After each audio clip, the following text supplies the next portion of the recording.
You're listening to Kempire here on the Kempire Radio Network. Here we go now.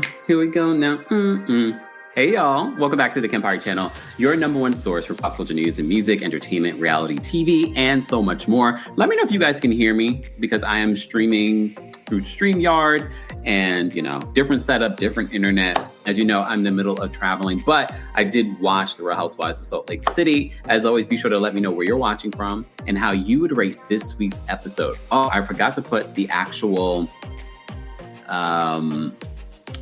rating on YouTube. So let me do that while we are talking here. And shout out to everyone watching from around the country and around the world. I see the Bronx is in the building. I see the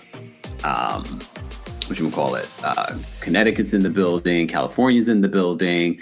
I see Jamaica's in the building. Hold on, y'all. Let me mute this. All right, let me do the ratings very quickly as I do this. Again, keep liking the video.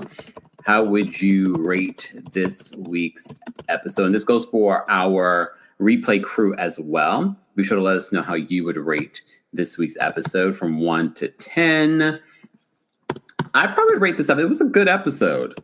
I have to say, and it's not even about Lisa and Whitney and what blew up at the lunch. For me, it was more so just the ladies doing what it was like the family stuff that we're talking about, like real stuff that they were talking about. And we got to talk about the Todd Father. The Todd Father is in this week's episode. I don't think we're going to get a lot of the Todd Father besides scenes where he's supporting Bronwyn or scenes where it's just him and Bronwyn. Todd is not here for the ish and giggles of it all when it comes to this show. And it's very clear because he's just like everything that Lisa has done, I would be done with her. But Bronwyn understands when it comes to being on the show and being a good housewife, it's about conflict resolution. So she's just like, she knows in order for her to proceed with the show, she's going to have to at least make nice with Lisa. So she's saying that. And Todd's just like, no, things that she said is not, it's not acceptable. Ms. Esquire says, I love Todd. I would actually soften my delivery for Todd. Wow. And if you know Miss Esquire, that's saying a lot. That's saying a lot. Yes, you can see a little bit of, they're doing a Miami marathon on YouTube right now because tonight is the part 1 of the reunion. And I'm already a little ticked off based off of what I saw in that trailer. I'm already a little ticked off with Andy Cohen, but I am not completely shocked. But here we are. Okay. IG says it's only the 3rd episode and I'm over Lisa and her antics. Shaking my head, never liked her, but she still didn't bother me. That's starting to change. She's annoying, especially because she's now acting like she's better than them. But I think that the way that she feels, the reason why she feels that way is because they're constantly making everything about her instead of just being like, I'm great on my own. I don't need her to have a story. But the more they talk about the lawsuits, the more I'm sort of like, I was sort of like, well, they're lawsuits. She said they were dismissed. But the more that we get into that particular lawsuit where this man says that he paid for a credit card for her, he loaned her some money, and apparently John did not know about it, allegedly. And didn't I tell you guys already, this week's episode felt like it was giving the Karen Huger iconic episode when she was talking about her husband, Ray. And she had that meeting with the group to explain to them what's happening. That's the vibe this was getting. However, although I didn't think it landed for Karen, it really didn't feel like it landed for Lisa Barlow. We could talk about that. You guys will let me know if you felt like it landed for Lisa. I felt like at the end of it, I was like, Lisa, I was almost here for this moment. At the same time, I'm like, it didn't land. It didn't prove anything. But okay. Before we get into that, you may have seen that the taglines have come out for Real Housewives of Salt Lake City. So I wanted to go through them first. And for those that are just joining us, we're talking about the Real Housewives of Salt Lake City. Be sure to like the video. It's easy and free way of supporting not just my channel, but other channels will start to show up on your algorithm. So let me just go through the taglines and you guys will let me know in the chat how you would rate it from 1 to 10. I'm just going to go in the order that Bravo gives me. We'll start with Heather. Heather's tagline this season is, "My nest is almost empty and this bird is ready to soar." At first, when I heard her, and honestly, when you hear them say it versus seeing them, just reading it, it definitely lands differently. Because I have to say, listening to them read it, I was not impressed by the majority of them. But reading it, I'm a little bit more impressed. My nest is almost empty, and this bird is ready to soar. I don't think this is bad. Based off of reading it versus hearing it. Because when I first heard it, I was like, huh? But that could just because Heather, forever the loser. Oh, sorry. Oh, whoa, whoa, whoa, Heather. Whoa, whoa, whoa. Okay, wait. Oh, no. Y'all are giving it very low ratings. Chandler gave it a 5. Western gave it a 4. I thought it was decent. I thought it was more decent the fact that I read it versus what I heard. I'm going to give this one a 7. I'm going to give Heather's tagline a 7. Let's get into Meredith. Meredith's tagline this season is, while you drop lies, I'm dropping beats. Because she's now a DJ. I just feel like with Meredith, this is my frustration with Meredith, and this is why I've always said Meredith can go. Even though she's definitely given us some iconic moments, I'm just sort of like, I don't feel like we're getting anything honest from Meredith. I feel like the relationship with Seth is over. I think she does have men in New York, fine, because Seth might have women or men in other places. But I just feel like there's always some next job that she's doing. And I'm sure DJs that have been doing this for a very long time probably get annoyed when they see someone like Paris Hilton, who did not go to school for this, but really have breathed this life and struggled to get the positions to play at certain places around the world. I'm sure they get so frustrated when they see these celebrities now taking over their arena, and now they're taking the money, they're taking the jobs. Thank you, Chandler. No time put in. You know what I mean? So now Meredith, so I know the Bravo universe, they're like, yeah, Meredith is a DJ. You know how the Bravo universe is. But I think about the people that have been grinding for years, since maybe when they were in their teens, wanting to I want to be a DJ, and they learn, like, they know music in and out. They know mixes, they know international, they know their stuff. Okay. And Foxy says she's actually a good DJ. Okay. Is she playing a bunch of beats? I can't even say the same for James Kennedy, because I feel like James Kennedy has been wanting to do this for a very long time. Remember when we met James, he was talking about being in music. We met James when he was super young. I don't even look at James Kennedy in that way. I feel like he really has been working to a place where he is being established and respected by other DJs. Meredith is I wouldn't say she's in her prime, but she's a woman of a particular age. Now all of a sudden you're a DJ going on a DJ tour. This is where I go also frustrated with like a Luann de Lesseps, because there are people that would love to have a sold out show, that have more talent in their pinky, okay, in their pinky than Luann has. Exactly. What list says James Kennedy is a real DJ. There is a difference. I don't look at James Kennedy in that way, but Paris Hilton. And Paris is one of the top female DJs in the world. And maybe she's garnered the respect of other DJs because she's been consistent with it. She's been doing it for a long time now. But now Meredith Marks, at her big age, is saying, I'm going to become a DJ. So whatever happened to all those other businesses? What happened to your law degree? As someone that has worked with thousands of attorneys, it's not shocking to me that she's not using her law degree, because so many attorneys, they go to get their law degree, but they end up doing something else. But it actually helps you. Miss Esquire says Paris is a legitimate music artist. Star is Blind does not, even though I love that song.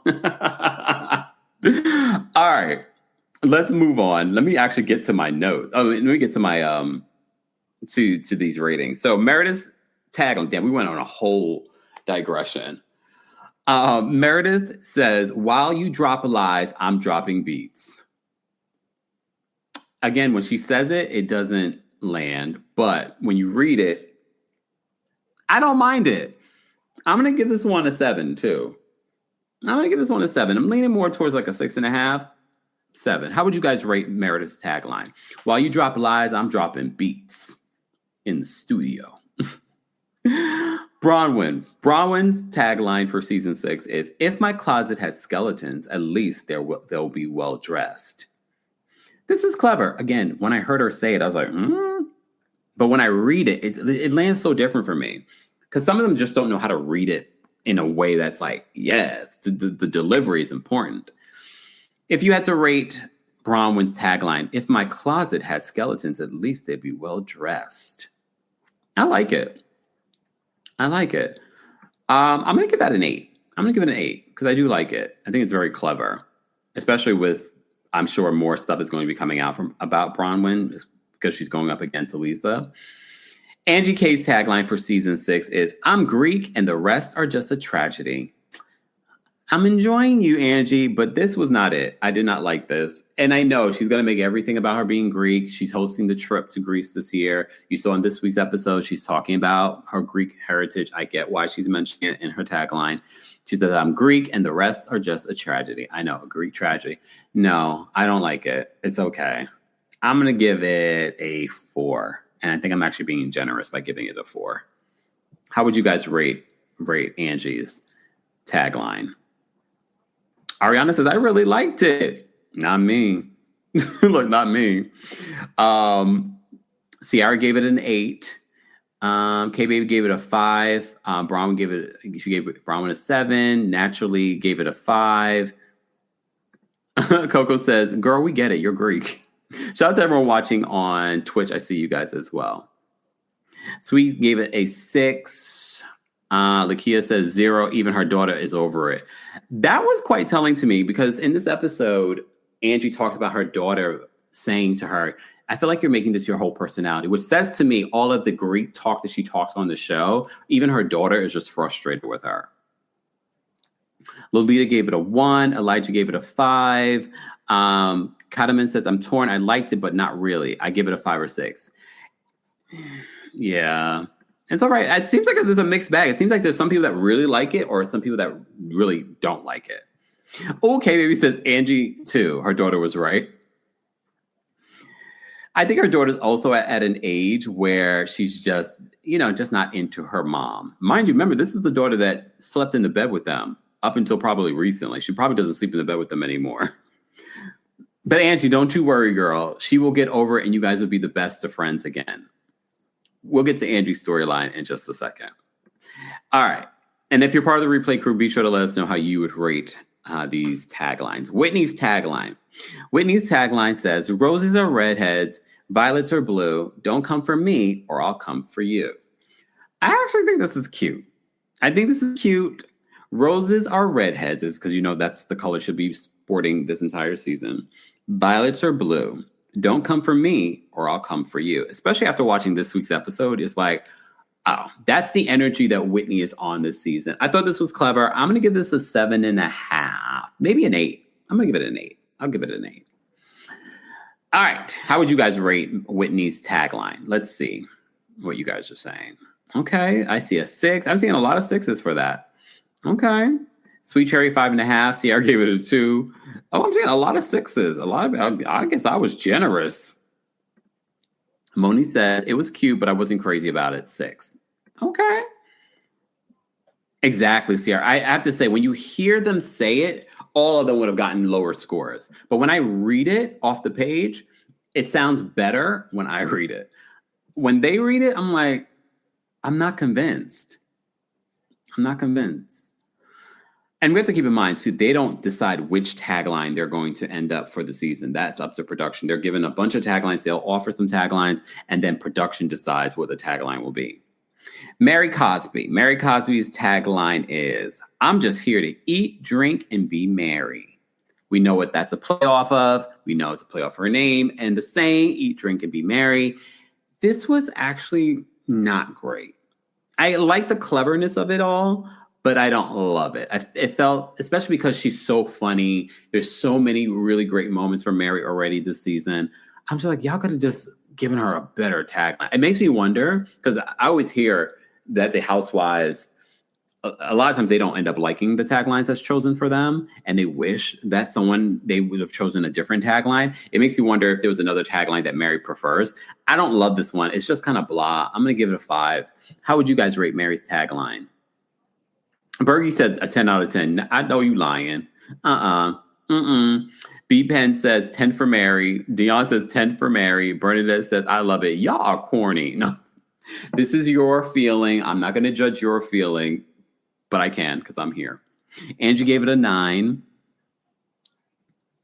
Hold on. Key Eye says Mary is comedy, but I got to give this one a 4.5. Lexi on Twitch says Andy Cohen said on Watch What Happens Live that he came up with it. That alone should make you guys rate that one a 0.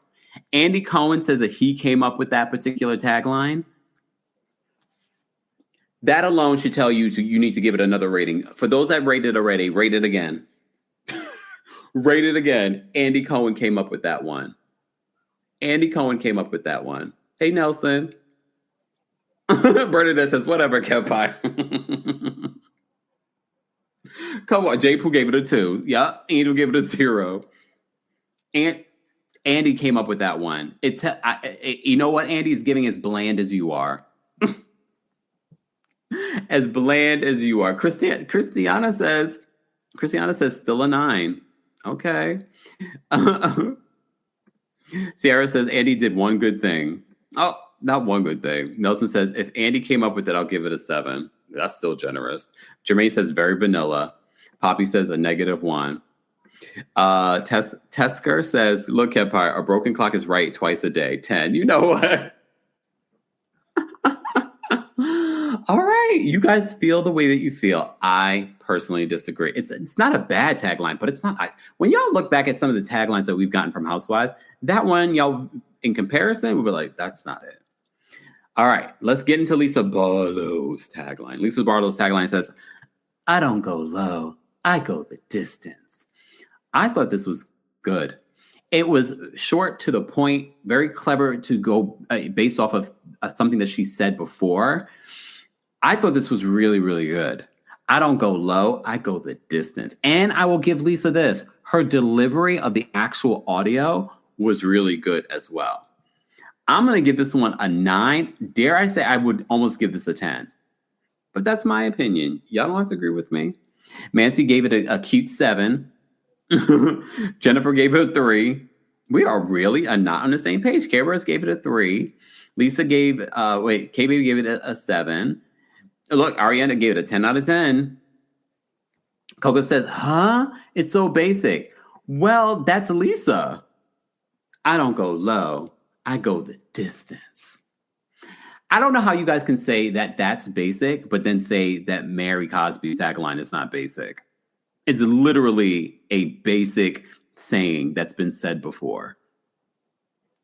It's not that clever. It's a bit of a like, oh, y'all could have did a little bit more in regards to it. I think y'all just don't like Lisa. See, this is the problem. We have to be able to look past what you feel about Lisa. Just saying. JP says none of them are clever. Nicole says Mary is funny. Lisa is annoying. Okay, Malika says it was cute though. Singer says bloop. Okay. Coco says correct. I don't like her. Jermaine says I'm not liking Lisa so far this season. A lot of people are saying that. Hold on. Oh. Kristen says they're so biased for Mary because she's a person of color. That's why they call her the queen child. Listen, the queen. Wait, Lisa is the queen. Kristen, you just lost credibility there. Okay. Lisa is not really the queen. And we do not rock for Mary just because she's a person of color. Mary really is, when she's on the show, really funny and interesting. But that tagline was basic AF, in my opinion. Exactly. Nelson said, okay, let's stop. Lisa isn't the queen. They make it seem like she's the queen, the way that they focus on her, but she's not the queen. Okay. Bernadette says, I love Lisa's crash outs. Same for Mary, says Kaylin. Oh, Andre said, hold on. Andre says Mary Crosby, I don't know who that is, cannot match Lisa Barlow. Really? Okay. Exactly. Singer says Mary is funny, and that's what I love about her, regardless of her color. Agreed. All right, guys. If you haven't already, be sure to keep liking the video. I am abroad on vacation, but I'm still doing recaps. Be sure to check out the videos and the podcast that Did I upload the podcast? I can't even remember if I uploaded the podcast, y'all. Did y'all get a new podcast for me?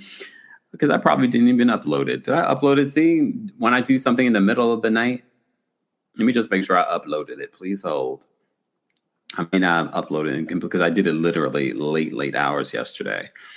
Oh, no, it uploaded. You guys should have gotten a new episode yesterday from me on the podcast, where I talk about some of the hot topics that I've been covering here on the channel. But you can also see the video versions of some of the hot topics, from Cardi B versus Nicki Minaj and the recent crash outs, Tamar Braxton getting ahead of the narrative, doing damage control. We talked about your Diddy update, all that you can hear on the podcast in one episode. But you can also check out some of the videos that I did here on YouTube as well. All right. Let's move on. So those were the taglines.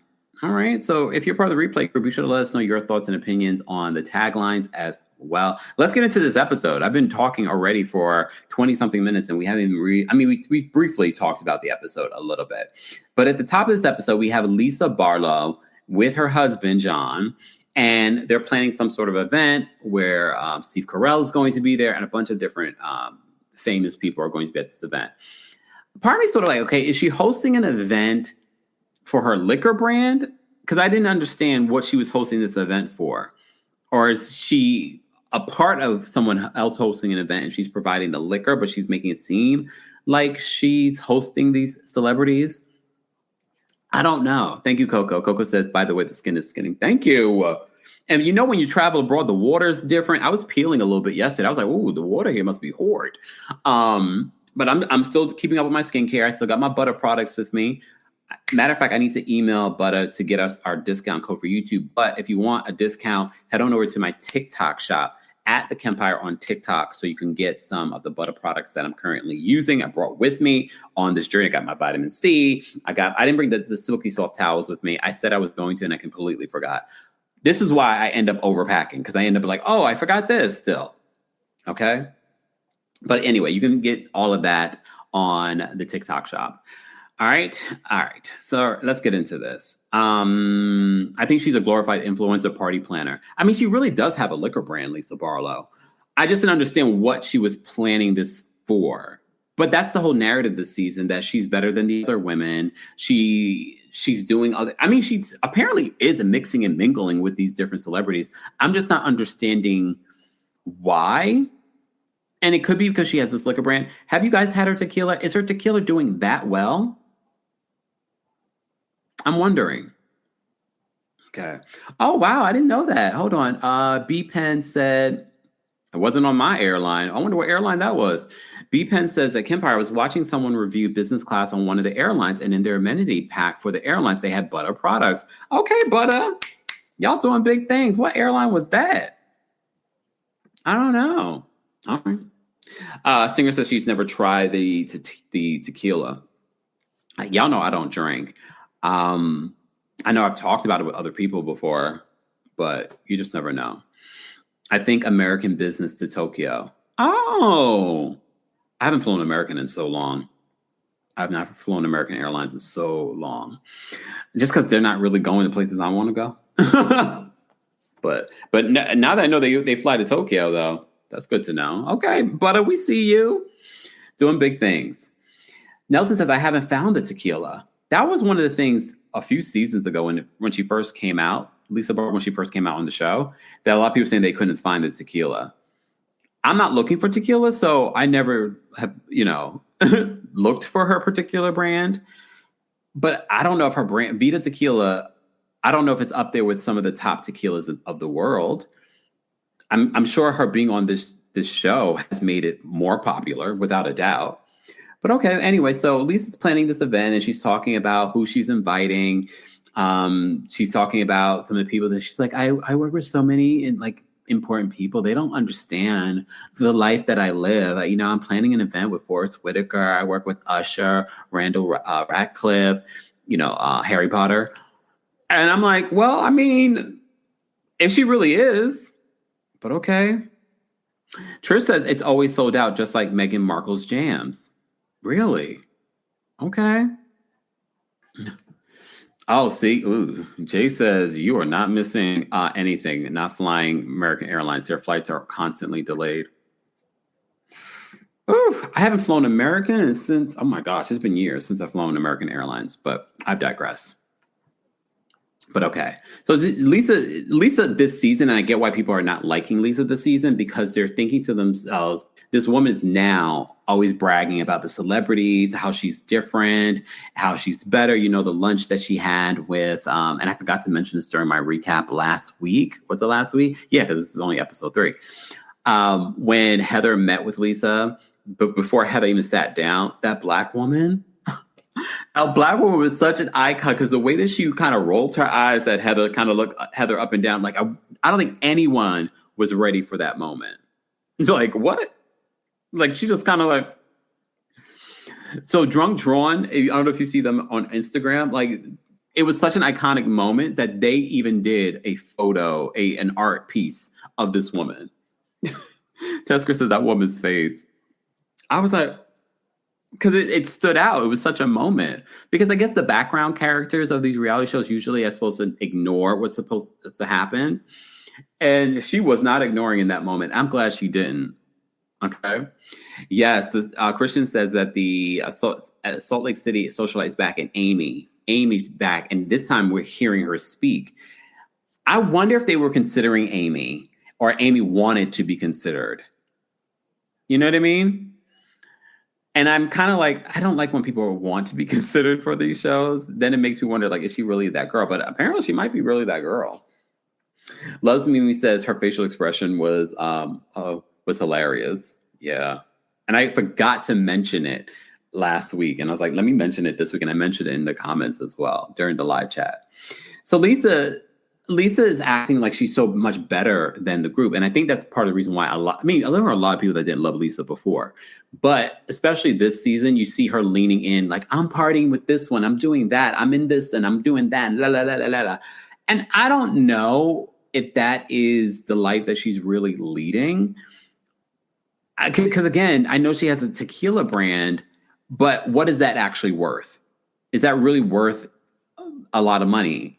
I mean, based off these lawsuits, they're saying that she's borrowing in order to keep the brand alive. So allegedly. So I don't know. Lakia says, that lady, I'm getting on a camera today. I'm glad she did. It was a moment that stood out. She didn't have to say much. Her face represented how we feel about Heather. But okay. All right, let me move on. I have my notes here. I'm trying to do multiple things at the same time, y'all. Okay. So Lisa says that she isn't worried about her lawsuits, and that she has more than 6 attorneys. Because remember, she originally said that she had 6 attorneys, but now apparently she has more than 6 attorneys. So they flash back to 2 days earlier where she's hanging out with the Salt Lake City socialite, Amy. And she says that I'm planning this special lunch. I mean, first we're going to do ski shooting beforehand. And then we're going to have this lunch so she can confront the women. She says that she's always the target. So it's time for her to switch it up. So it's time for her to turn it on the other women. So, and again, remember last week when I was talking about Amy, I was like, I'm surprised that she would want cameras at this event if she's not considering doing the show herself. Clearly, seeing Amy again this week, they must have been considering Amy, and they decided not to move forward with Amy. That is the only reason why we're seeing or hearing from Amy. Amy, dare I say, you actually have brought more. And when I say brought more, I'm being a little dramatic. Brought more than Miley. I don't even know how you say her name anymore. You remember her, but she had an official photo, Miley. But production probably like, let's not waste a photo on someone we might not actually end up using. But okay. All right. Kempire says that Amy is filthy rich. Do you know for a fact? I mean, look, there are plenty of rich people, not a lot of them, that come on reality television that just want the fame. They're rich, but they're not famous, and they want the fame. They want to be a part of this Bravo universe. Okay. What Liz says, Andy revealed that she participated in catering for the function, so Lisa wasn't really hobnobbing with the stars. Lisa lies by way of establishment. Well. Just Jules, thank you so much for being a member for 35 months. Just Jules says, Whitney, Justin were in Buffalo last week for the Sabres and Bills game. Met them at the Bills game. Super nice and didn't hate her hair. Enjoy vacation. Wait, did she still have the red hair? Because I feel like in the confessional, she's blonde. So did she go back to the red hair because of the season? Okay. All right. Missy, thank you. Missy says, hey, Kemp looks good in any light. Slightly jealous, but still. And the lighting in this room is terrible. The lighting in this room is terrible. If you guys can only see the makeshift lighting, to me, y'all don't even know what I do in order to create the content, to make sure the content is contenting. Okay? All right. Mita must be a little behind. Says Angie's tagline is a 3. Ooh. Our Coco says, but on Twitch, you look good. Thank you. So on YouTube, it look bad? Andre says, Lisa has a right to protect her business. Agreed. Elliot says, not surprised, Angie clocked that Lisa just posted filtered photos from her hotel, and I cackled. Yeah, because she said they were AI generated. I was like, how's she know? I have to say, Angie K's confessionals, Angie K, like she always looks pretty good. And she was definitely really great with her outfits and looks last season. But Angie K's bringing in her confessionals. I'm enjoying her confessionals. Like her looks, her fashions, and the hair. Woo! I mean, I expect her to have nothing but the best hair. All right, so let's get to the scene with Bronwyn and her lunch with the Todd father. So Bronwyn has a lunch with her Todd father, and this is where we start to unpack what's going on with Bronwyn. So apparently Bronwyn says Todd has made a lot of changes since New York, the reunion, but she says she hasn't really made any changes. We wouldn't expect anything less because you're a Virgo, Bronwyn, and you probably think that you're perfect. Right? Did anyone expect her to make any changes? I didn't. I don't even know if I even thought that she should have made any changes. Really, it was more so the Todd father and how he spoke to her. So she says that he's made a lot of changes since then. So she's sort of having a conversation with him because, look, this is a reality show, so she has to bring up their storyline and what she's going through. And she says she saw her father. Her father has been battling Alzheimer's for the last 10 years. I don't know if we knew that before this. I know she's mentioned her parents before, but she didn't mention that. So now she's brought in, like, a bunch of people are now living with them. I'm having some mango juice, y'all. Every time I'm in Europe, I find the mango juice, and it's so good. And it's a different brand. It's not one that I've tried before. When I went to Greece, speaking of Greece, I had some mango juice there too. It was delicious. All right. Oh, God. Here go Kaboom Room with the gout D. But anyway, leave Todd alone, okay? Leave Todd alone. Okay. So Brahma says she feels guilty because her father was staying with her along with her mother because her mother had a brain tumor, like a very serious brain tumor. She had to have emergency surgery. She's on the mend. Everything should be good with her mother, but they moved in with her because they needed the support because she's got the brain tumor and her father has Alzheimer's, and he's had it, I'm sure by now, 10 years later, it's gotten progressively worse. So she said she recently saw her father. It was a good day. And because it was a good day, she kind of felt guilty. She's like, he should be at home with us. But when it's not a good day, she's like, I can't handle it. There are a lot of people that criticize Bruce Willis's wife for having him in a separate home where he has like 24-hour care because, he's battling a similar, they say similar. We don't know if it's even true in regards to what Wendy Williams' dementia she's that they claim that she was diagnosed with. So people were questioning why the wife was doing that. Because if you've never lived with, and I haven't, but I've heard, if you've never lived with someone that has progressively gotten worse when it comes to either dementia or Alzheimer's, don't speak on whether or not if they have the means to have 24-hour care, because things can, in an instant, They've gone out the house and now they've gone missing. They don't want that to happen. So they want 24-hour care. But at the same time, as caregivers, you also want to be able to live your life. You also don't want to be constantly stressed. That's a lot. So, but she feels guilty because the day she went to see him, it was all good. In her head, she's like, if every day was like this, he could stay with us. But she realized that he couldn't. So she's very grateful to Todd because the Todd father is the one paying for everything. And she wanted to take this opportunity, which I can appreciate about Bronwyn. Bronwyn is very emotionally mature in a lot of ways. And we talked about this last week in regards to our conversation with Heather. She wants to say to Todd, because Todd is grumpy and he's just like, oh. But she's like, no, I need you to look at me. I need you to listen, because she wants to show gratitude because I know this is not what you signed up for. Like, he's canceling meetings. So you remember he used to fly and do all this stuff for work. He's still working. So she's like, I know this is not what you signed up for, but I appreciate that you're doing this. And a lot of couples could learn a thing or two from them, because I think so often when you're in a relationship for so long and your partner is constantly showing up for you and you're not saying thank you, you're not showing true gratitude and really taking that moment. Like, I want you to know I appreciate that you're doing this for my family.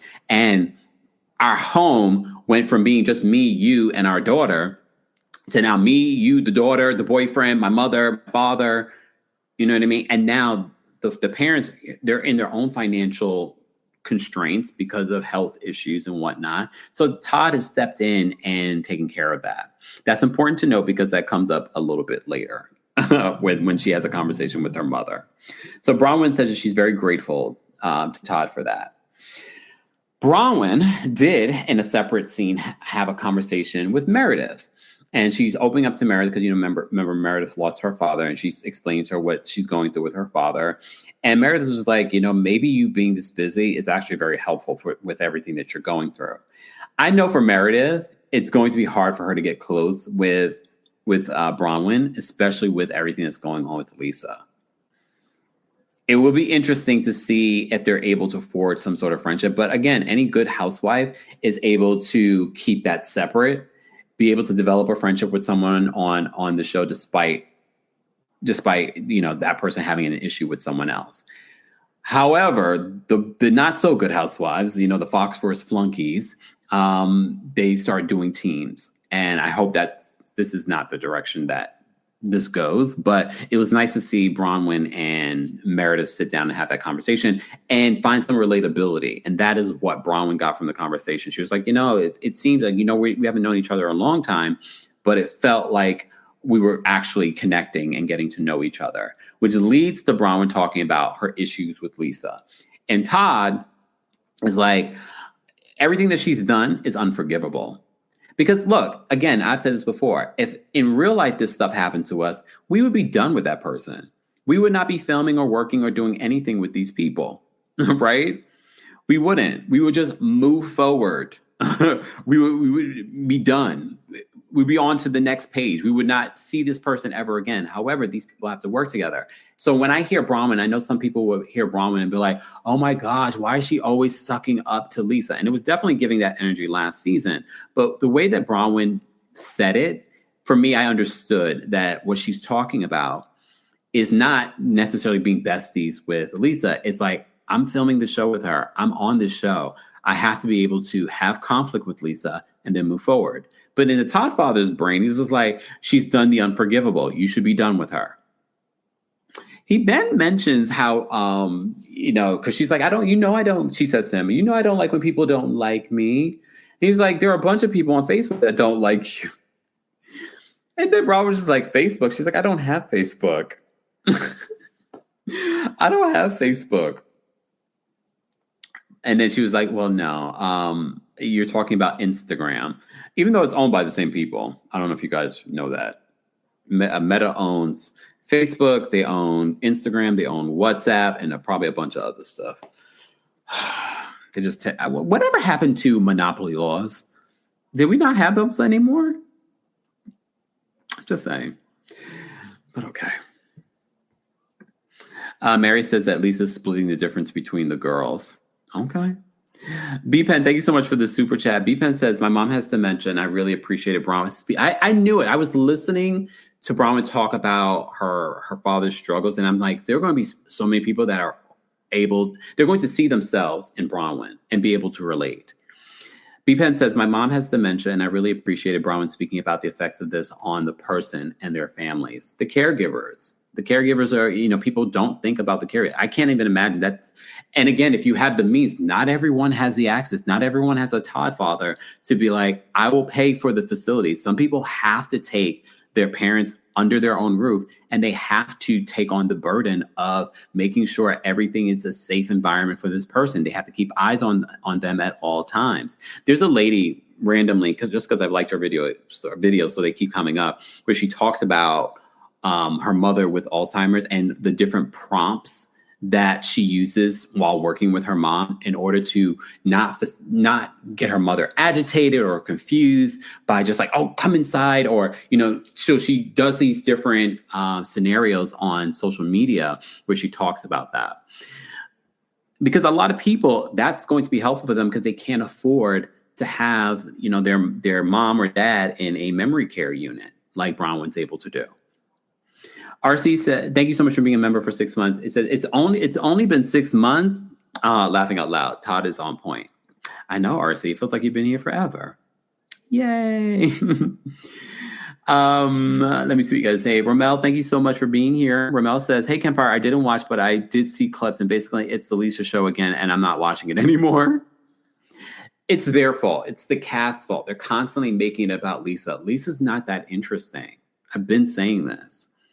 But what? I mean, I have to say I'm still entertained, unlike OC. I will give you guys a heads up, and thank you for being here. I probably won't recap OC this week. I will recap Miami at some particular point, probably not till the weekend if I have time. Remember, I'm traveling, so I'm prioritizing fun, touring, doing stuff before work.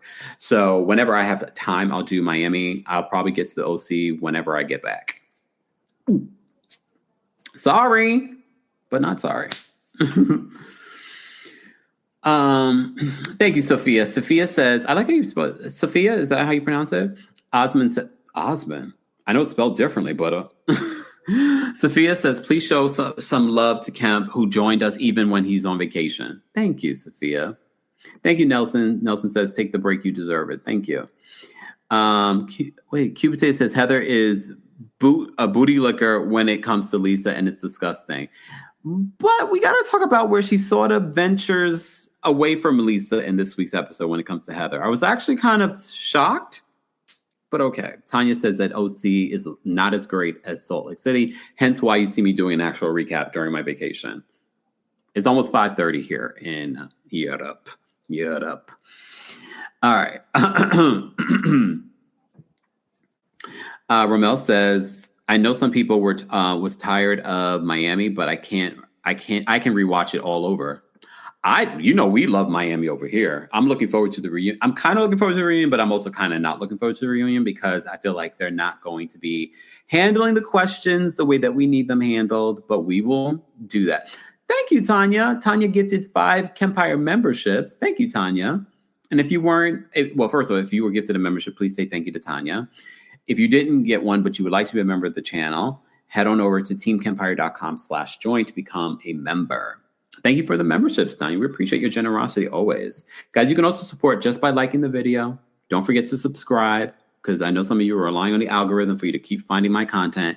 That's not going to always work. Okay. So, yeah. Ma'am Bansu? Okay, we'll just say Lisa's disrespect to Heather is allowed. But Heather's okay with it. Exactly. April says 5:30 p.m. in the Europe cities. Yep.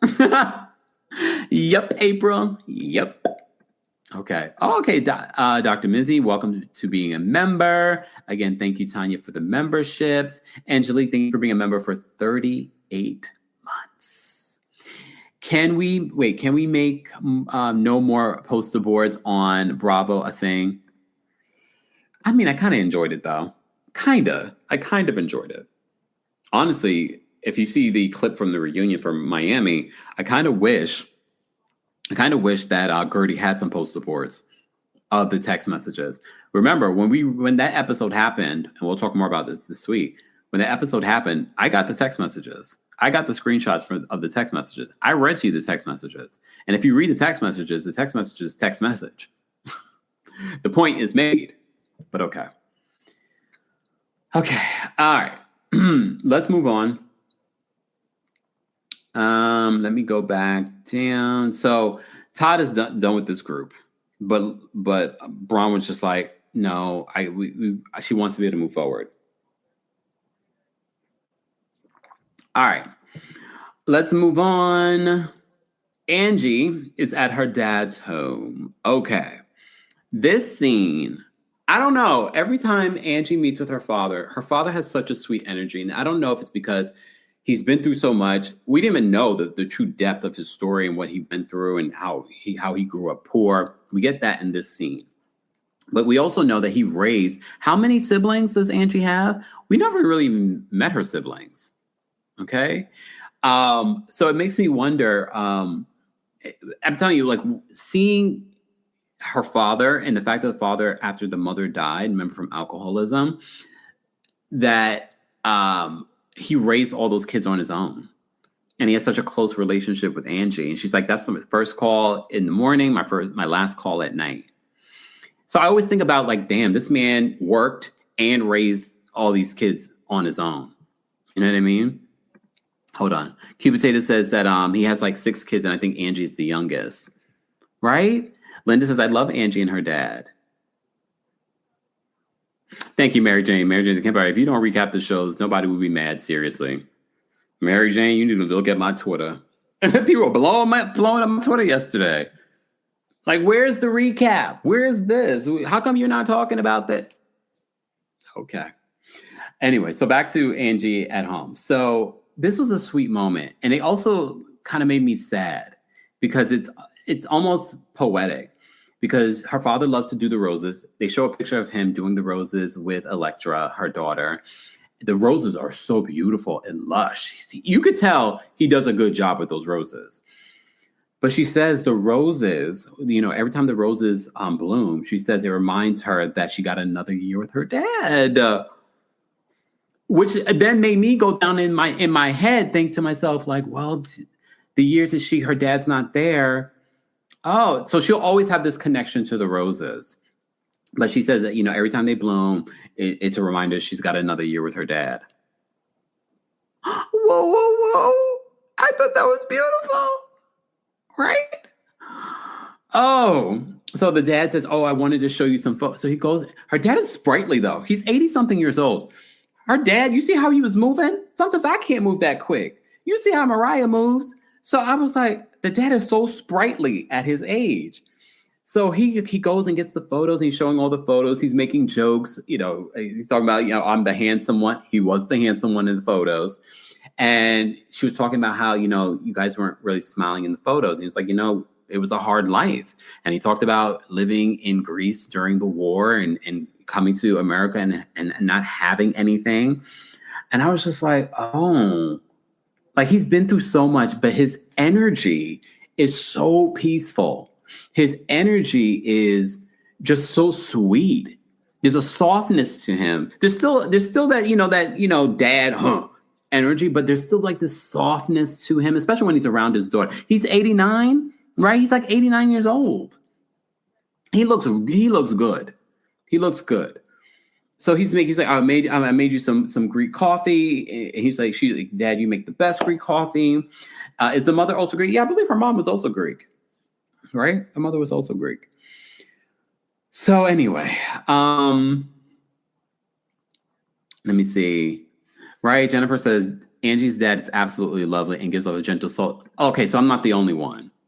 All right. Sorry, I didn't mean to. I'm just saying, this is a perfect example of Mariah and the father. I just, you know what I mean? T-Town says, I wish my 82-year-old mom still had her memory like Angie's dad. The scene made me misty-eyed. Thanks for recapping while vacationing, Cam. Thank you, T-Town. I know. That's what I'm saying. Like, to be 80-something years old and to be able to move and have your memory like that, that's a blessing. Well, it says Greek coffee is strong. It is. It is strong. And you saw how he was making it. He was making it real traditional. So she's looking through the photos and they're talking about how he grew up and, you know, that it wasn't an easy life. So the fact that he was able to make a life for himself and his children, and he had a wife that was an alcoholic, like this man is a gentle soul and a very patient soul and very blessed soul. I'm glad that he's able to live out his days now as he's older, where his kids are all grown up and now they can take care of him. You know what I mean? So let me just make sure I'm covering everything I wanted to talk about. Oh, so Angie starts talking about her connection to Greece and how her father gets so excited when he goes to Crete and how she loves going and being a part of the culture. And she feels so connected to Greece, even though she was born in the States. And she said she wants that for Electra as well. I get it, though. I get it. I know people get tired of her always talking about her being Greek, but that's her culture.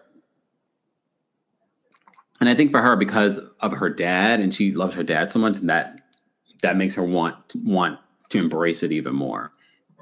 I mean, it's a part of her, so why not? And also because she grew up in the States, so she probably feels, although she feels connected, she probably still feels a disconnection. Because I'll tell you this, I have 2 Jamaican parents. I am Jamaican. However, Jamaicans and other people will always make it seem, oh, you're a Yankee. And I'm thinking, like, I am only a Yankee because I was born in America.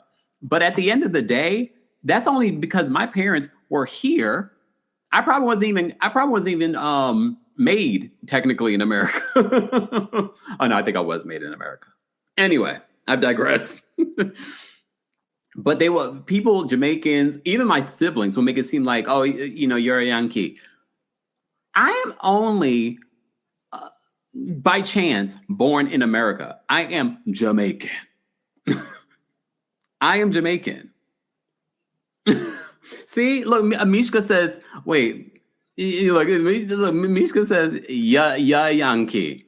But yeah, Mishka says, always Kemp, I hate it. So you get what I'm saying. I'm thinking to myself, like, y'all realize at the end of the day, it's not even like I have a Black American, African American parent. Both my parents are Jamaican, like full-blooded Jamaican. They are retired living in Jamaica. They were here, they worked, and now they live in Jamaica. All my siblings are Jamaican. I just happen to be born here. Shersha says, same camp, same. And I'm like, I know all the West Indians probably, it must be a cultural thing. I'm like, I'm only literally by circumstance American for now. Look for now, because you know how things are going. But I'm not in America, so I can talk my mess. All right. America, are you okay? New merch is now available, guys. If you can see streaming across your screen, there's new Are You Okay merch. There's also new Villain Era Tour merch available at houseofkempire.com. That's HAUSOFKEMPIRE.com. More information will be available in the description. All right. And let me say thank you, Lisa. Thank you so much for being a member for 31 months. Linda says, I would check my mom. Okay, well, I think I know what we're talking about there. B-Pen, thank you so much for another super chat. B-Pen says the first half of the episode for me was a 10, with Bronwyn sharing her family struggles and Angie's touching moment with her dad were powerful. Right? That was my favorite part. The ending, I was like, I didn't hate it. I get it. They have these moments. But you're right. For me, the beginning was beautiful. She says Lisa's pettiness afterwards, I gave it a 3. Well, overall, I think that would come out with an average of like a 7. It's still going to work out to be like a 7 to 10, right? It's still going to be like a 7 to 10 rating. All right. So that was a really sweet scene with Angie and her dad. Bronwyn. So now this was and then this scene was a really powerful scene. So Bronwyn has a conversation with her mom back at home because her mom's living with her, but her mom just went to California. Remember, her parents lived in California. And she just went back to California trying to get the house settled because the father he's now in a facility, a memory care facility. So they really don't need the home anymore. So she says she's going through the things, and there are things there that they haven't even opened in 25 years, things that she doesn't know what to do with it because she can't even ask her husband, like, what do you want me to do with this stuff? So she really has a moment talking about that with Bronwyn.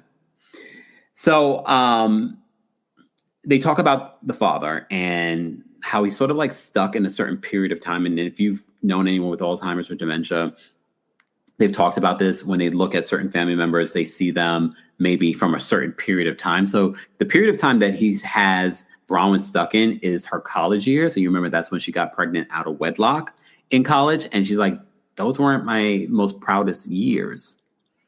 So she talks about that. They talk about how sometimes he mixes up her Bronwyn's daughter with her. And she's like, why is she not in school? And her mom is like, well, remember she graduated. And then he's mixing up the daughter with Bronwyn. Yeah, so they talk about that. And then they talk about, as they were talking about Bronwyn in her college years, Bronwyn says she couldn't, Bronwyn's mom says that Bronwyn has overcome a lot. And her mom kind of takes a dig, and no parent, I don't think anyone's parent, I should say. They just know how to get under your skin in a way that no one else can. You know what I mean? Even though when I'm watching it in the moment, I'm not looking at it in that way. I just felt like it was her being very direct, which is funny. I don't know what Bronwyn's mother's sign is, but Bronwyn is a Virgo. And I always say that about Virgos. I feel like they say things that can be sometimes cutting, but it's also the truth. So to me, that was a very Virgo moment. I need to know what her mom is, because I wouldn't be surprised that she has Virgo in maybe her top 3, if not multiple. Okay. Because she says there's like, yeah, you wouldn't have gotten to where you've gotten to without Todd. And I was like, oh. Ms. Esquire says her mom was giving Capricorn. Okay. Coming from the Virgo.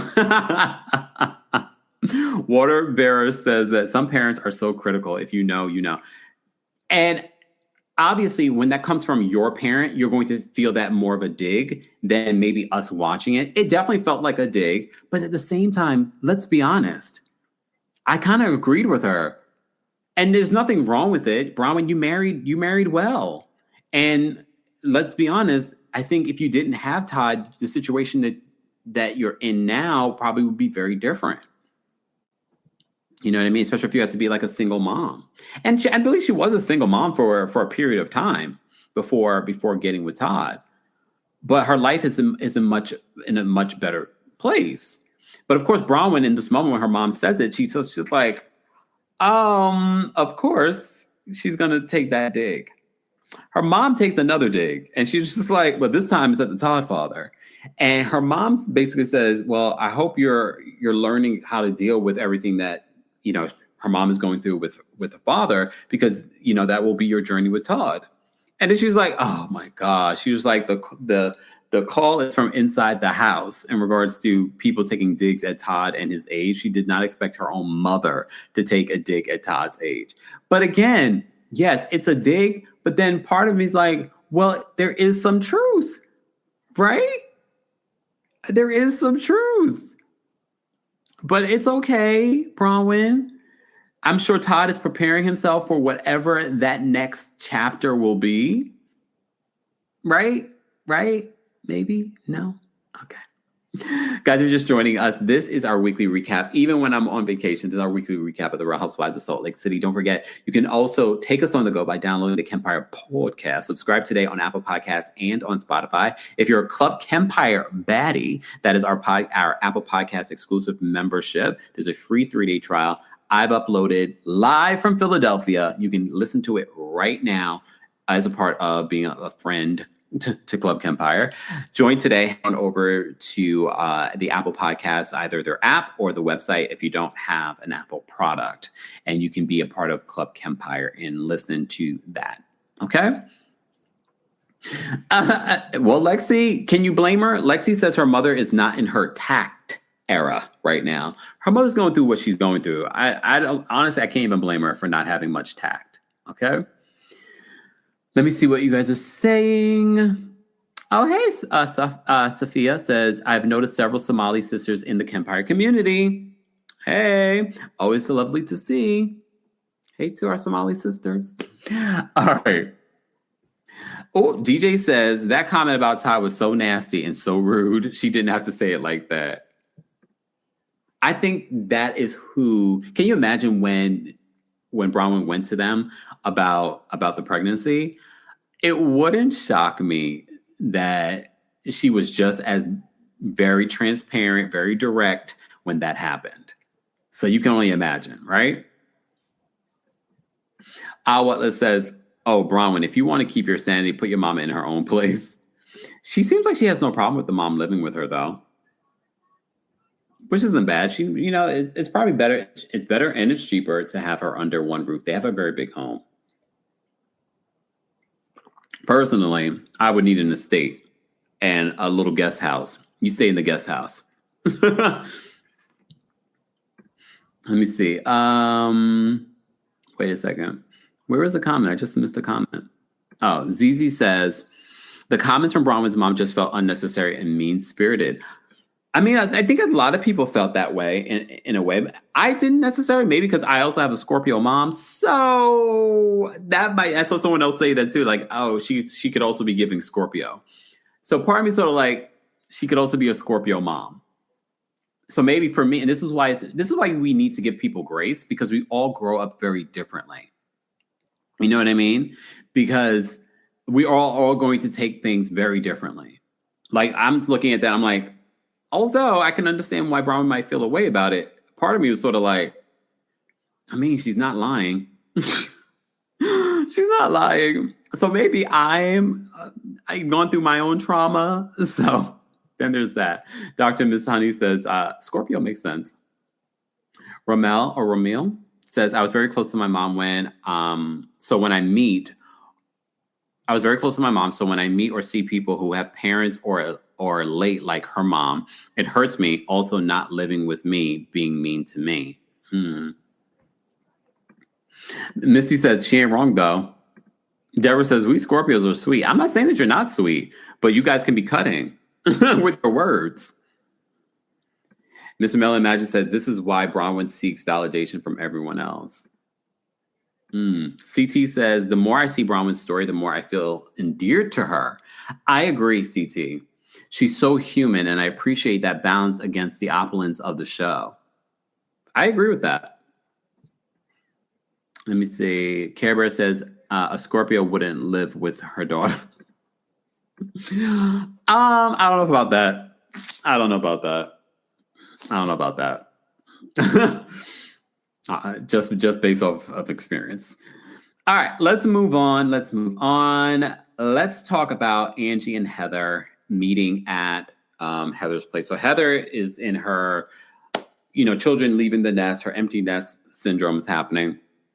But she's okay with it. She's painting the room. She wants to add a different little color. Angie comes over. So they're catching up. And she's turning this room into her love den, I guess, or her office, whatever. So Angie updates Heather on what's going on with her daughter. She says that her daughter feels like Angie's making Grease her whole personality, which to me was sort of like, I'm not surprised that, your kids are going to tell you how they feel no matter what, if you ask for it or not. And they flash to the scene where Angie's like, I feel like you're making this your whole personality. Angie's concerned because she always wanted to be close with her daughter and she thought they'd be best friends forever. Angie, don't give up on your daughter. Your daughter is at that age where, and I forgot who said this, but they were saying that kids go through these periods and there will be a period where they do not want to be in your presence. They do not want to be around you. They don't want to hang around you, but they will eventually come back. So just ride it out. Don't give up. She's not going to give up on her daughter. Just ride it out. She will get back to you. She will be your best friend again. But right now, because remember, this little girl used to sleep in the bed with them, a couple of seasons ago. Like overnight, she's probably like, I'm going to sleep in my own bed. I'm going to be in my own room, and I'm locking the door. I don't have any kids. I can't even imagine that heartbreak. Foxy says that Angie needs to give her daughter some space. I mean, look, it's our kid. RC, thank you so much for the super chat. RC says dementia runs in my family. I think Bronwyn's dad is stuck on her pregnant era because he secretly admired her strength. Oh, and regrets how he handled it. Oh, RC. Oh, That makes a lot of sense, RC. Dementia runs in my family. I think Bronwyn's dad is stuck on our pregnant era because he secretly admired her strength and regrets how he handled it. Wow. That was beautiful, RC. I hope someone tells her that. But Bronwyn, if you're watching, because sometimes the housewives secretly watch. Sometimes I secretly watch and I find out later. It's okay. Hey, Bronwyn. I feel like this is a safe space for Bronwyn. Just that. I don't feel like we come down on Bronwyn. At least not this season so far. It's only episode 3. All right. So she talks about that. Electra is being more and more independent. Angie says she wanted to be best friends with her entire life. Not happening. She's going through that era. I think Electra's probably like 13. So I'm not surprised by this. And again, it literally happens overnight with these kids. So Heather brings up Lisa and how Lisa, this was where I was sort of like, oh, so you feel a little bit differently, because based off of the meeting that Heather had with Lisa, where Lisa was acting like I live a very different life, Heather relays this information to Angie K, and she said it actually hurt her feelings. Because I think in Heather's mind, because she's been trying to be a part of the Cool Girls Club, and she's been sucking up to Lisa and showing dying loyalty to her. And I feel like Heather in that moment felt like Lisa really does not accept her. So she said she actually felt hurt. I'm like, sounds about right. But in that moment, I was like, oh, so Heather, she's like, I didn't like what she had to say. And it felt like she's still trying. And part of her trying is just letting Lisa be who Lisa is. I think there's more happening there that they're not saying in regards to the dynamics of this group and why we see this alliance between Heather and Lisa. Because Lisa doesn't like Heather. Lisa doesn't respect Heather, despite Heather sucking up to her. So let's get to this event. So there are 2 separate events. There's the early event where they go ski shooting. Mary attends, Heather attends, Meredith attends, Lisa, and of course, Amy. And so they're doing the ski shooting. They're having a good old time. You see Heather still trying to suck up and be friends with Lisa. But she was like, this is because she was like, Heather was confused. She was like, so are the other girls not coming? And she's like, they're going to come to the lunch. So she's like, are we a part of the elite group? In Heather's mind, are we a part of the elite group? Oh, gosh, Heather. Gosh, what is wrong with you? And Lisa's like, well, yes, this is team A and they're team D. Okay. So that wasn't much of a scene. They're ski shooting. Some are better than others. Heather's not good. I'm actually surprised that Heather wasn't good at that, because Heather is normally very sporty. I wonder if Heather did that on purpose, because she's trying to be different. She's trying to be like, oh my gosh, I can't do this, because she's the sporty one of all of them. Like, she's the one who's always doing the activities. So I was actually surprised that she was the one that couldn't do it. But okay. Heather will always be a pick-me, J Poo says on Twitch. Q Potato says, when is Heather gonna get a man? Girl, a hobby of something. Why are y'all this way? Lord have mercy. Elliot says, I don't think any of them hit the ski. I think it was editing. Well, why did they make it seem like that then? I don't know. Who knows? Who knows? All right. Elliot from Orlando, why do you think that none of them hit it though? Like, was there something in the editing that made you think that? Or you just think they're not talented enough to do it? All right, let's get to this group lunch. Guys, if you're just joining us, be sure to like the video. It's an easy and free way of supporting not just my channel, but other channels as well. Be sure to follow me we're live on Twitch. We're live on Twitter, twitch.tv/TheKempire. So make sure you're following me there. Shout out to those of you watching on X. Sometimes I tweet there often about things that I don't talk about anywhere else. But I also live tweet sometimes when I'm watching, Real Housewives of any city. Okay. Well, while I'm in Europe, I've been watching Real Housewives of London.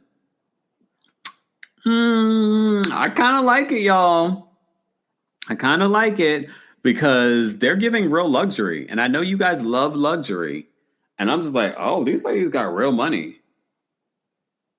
But stay tuned. Stay tuned. I'm still in the middle of watching. I started watching it, then I fell asleep. But that's what I started watching literally when I landed here, so I was still a little jet lagged. But I started watching. I was like, okay. Foxy says I like it too. See. All right. Group lunch. Lisa, they walk into the group lunch and they have these different poster boards. It's definitely giving Karen from Real Housewives of Potomac. Mind you, Real Housewives of Potomac's new season premieres this Sunday. I will probably recap it. I can't promise you that I'll be recapping it Monday. I just can't promise you. You never know. If I have time, I'll do it. But if I don't, subsequently, I'll do it another day during the week. But I'll definitely do it next week. All right. So Lisa has these poster boards of all of her lawsuits, and all across the lawsuits, it says dismiss. But she also has poster boards of her and John on a yacht. I guess to say that she lives a different lifestyle. Her and John at the Utah Jazz game. Who was it? Was it Bronwyn? Someone pointed out, it's like, those aren't even the seats at the court side. I was like, all right. But again, I don't know who put this in her head to do these poster boards, but Lisa's whole issue here, she wants us to know she lives a different life than the other women, and that all these lawsuits that they keep bringing up, they're dismissed. Well, Mary's looking at these poster boards and she is confused. She says, why is it blurred? She's like, it's hurting my eyes. Okay, so Lisa says that even though they may have read the lawsuits, because they start asking questions, she was just like, okay, we've seen these lawsuits. They've been in the paper. So she's like, even though you guys may have read the lawsuits, you didn't pay the extra $25 to read that they were dismissed. However, we find out that not all of them are dismissed. The one where the guy's talking about giving her an Amex card and loaning her money, that one isn't. Jennifer's stunting gone wrong. I don't feel like the receipts that these poster boards landed. I don't know if they were supposed to land or they were just to be theatrical and dramatic. Who knows? Who knows? All right. So she says that these lawsuits have been dismissed, but Angie brings up all the rumors about the man paying for everything in regards to it. Lisa's response is like a deer in headlights. Like, she doesn't give you a lot, but her body language changes when that lawsuit comes up. Because people speculated, was this a lover? It seems like her and John, whatever issues they've had, they're a united front on this. Okay? So Angie brings up all of that. Bronwyn says that there is a difference between you, because Lisa keeps going back. She's like, you guys keep bringing up the lawsuits, but I brought these here so you guys can see it's dismissed. It's dismissed. We deny. These are allegations. These are not real. Just because anyone can sue you, anyone can, bring up allegations. So this is what she constantly is saying to them. But for me, I don't know about anyone else. They were making sense and Lisa wasn't. And at first, last week, and I was like, I didn't think anything of these lawsuits because they were dismissed. And yes, anyone can be sued. And she is right. When you do reach a certain level, when you have a business, people will start suing you. So to me, I wasn't that moved. But the way that they were pressing her about it and the way she was reacting said to me, I was like, Lisa, there might be a little bit more to this than meets the eye. Did anyone else, my whole opinion on the lawsuits now have been like, okay, maybe these other lawsuits were dismissed. But that one particular lawsuit, I'm like, So then Bronwyn and Lisa get into it. Okay. So Lisa says she only brought this up because Bronwyn got caught lying in regards to the $4 million necklace. Excuse me. So they're going back and forth arguing about who's bringing up whose business and that kind of thing. And Bronwyn says that you're still attacking me on social media. Okay. Let me see. There's a lot of yelling back and forth, but it's interesting because it's really just Lisa defending herself against everyone else. But wait.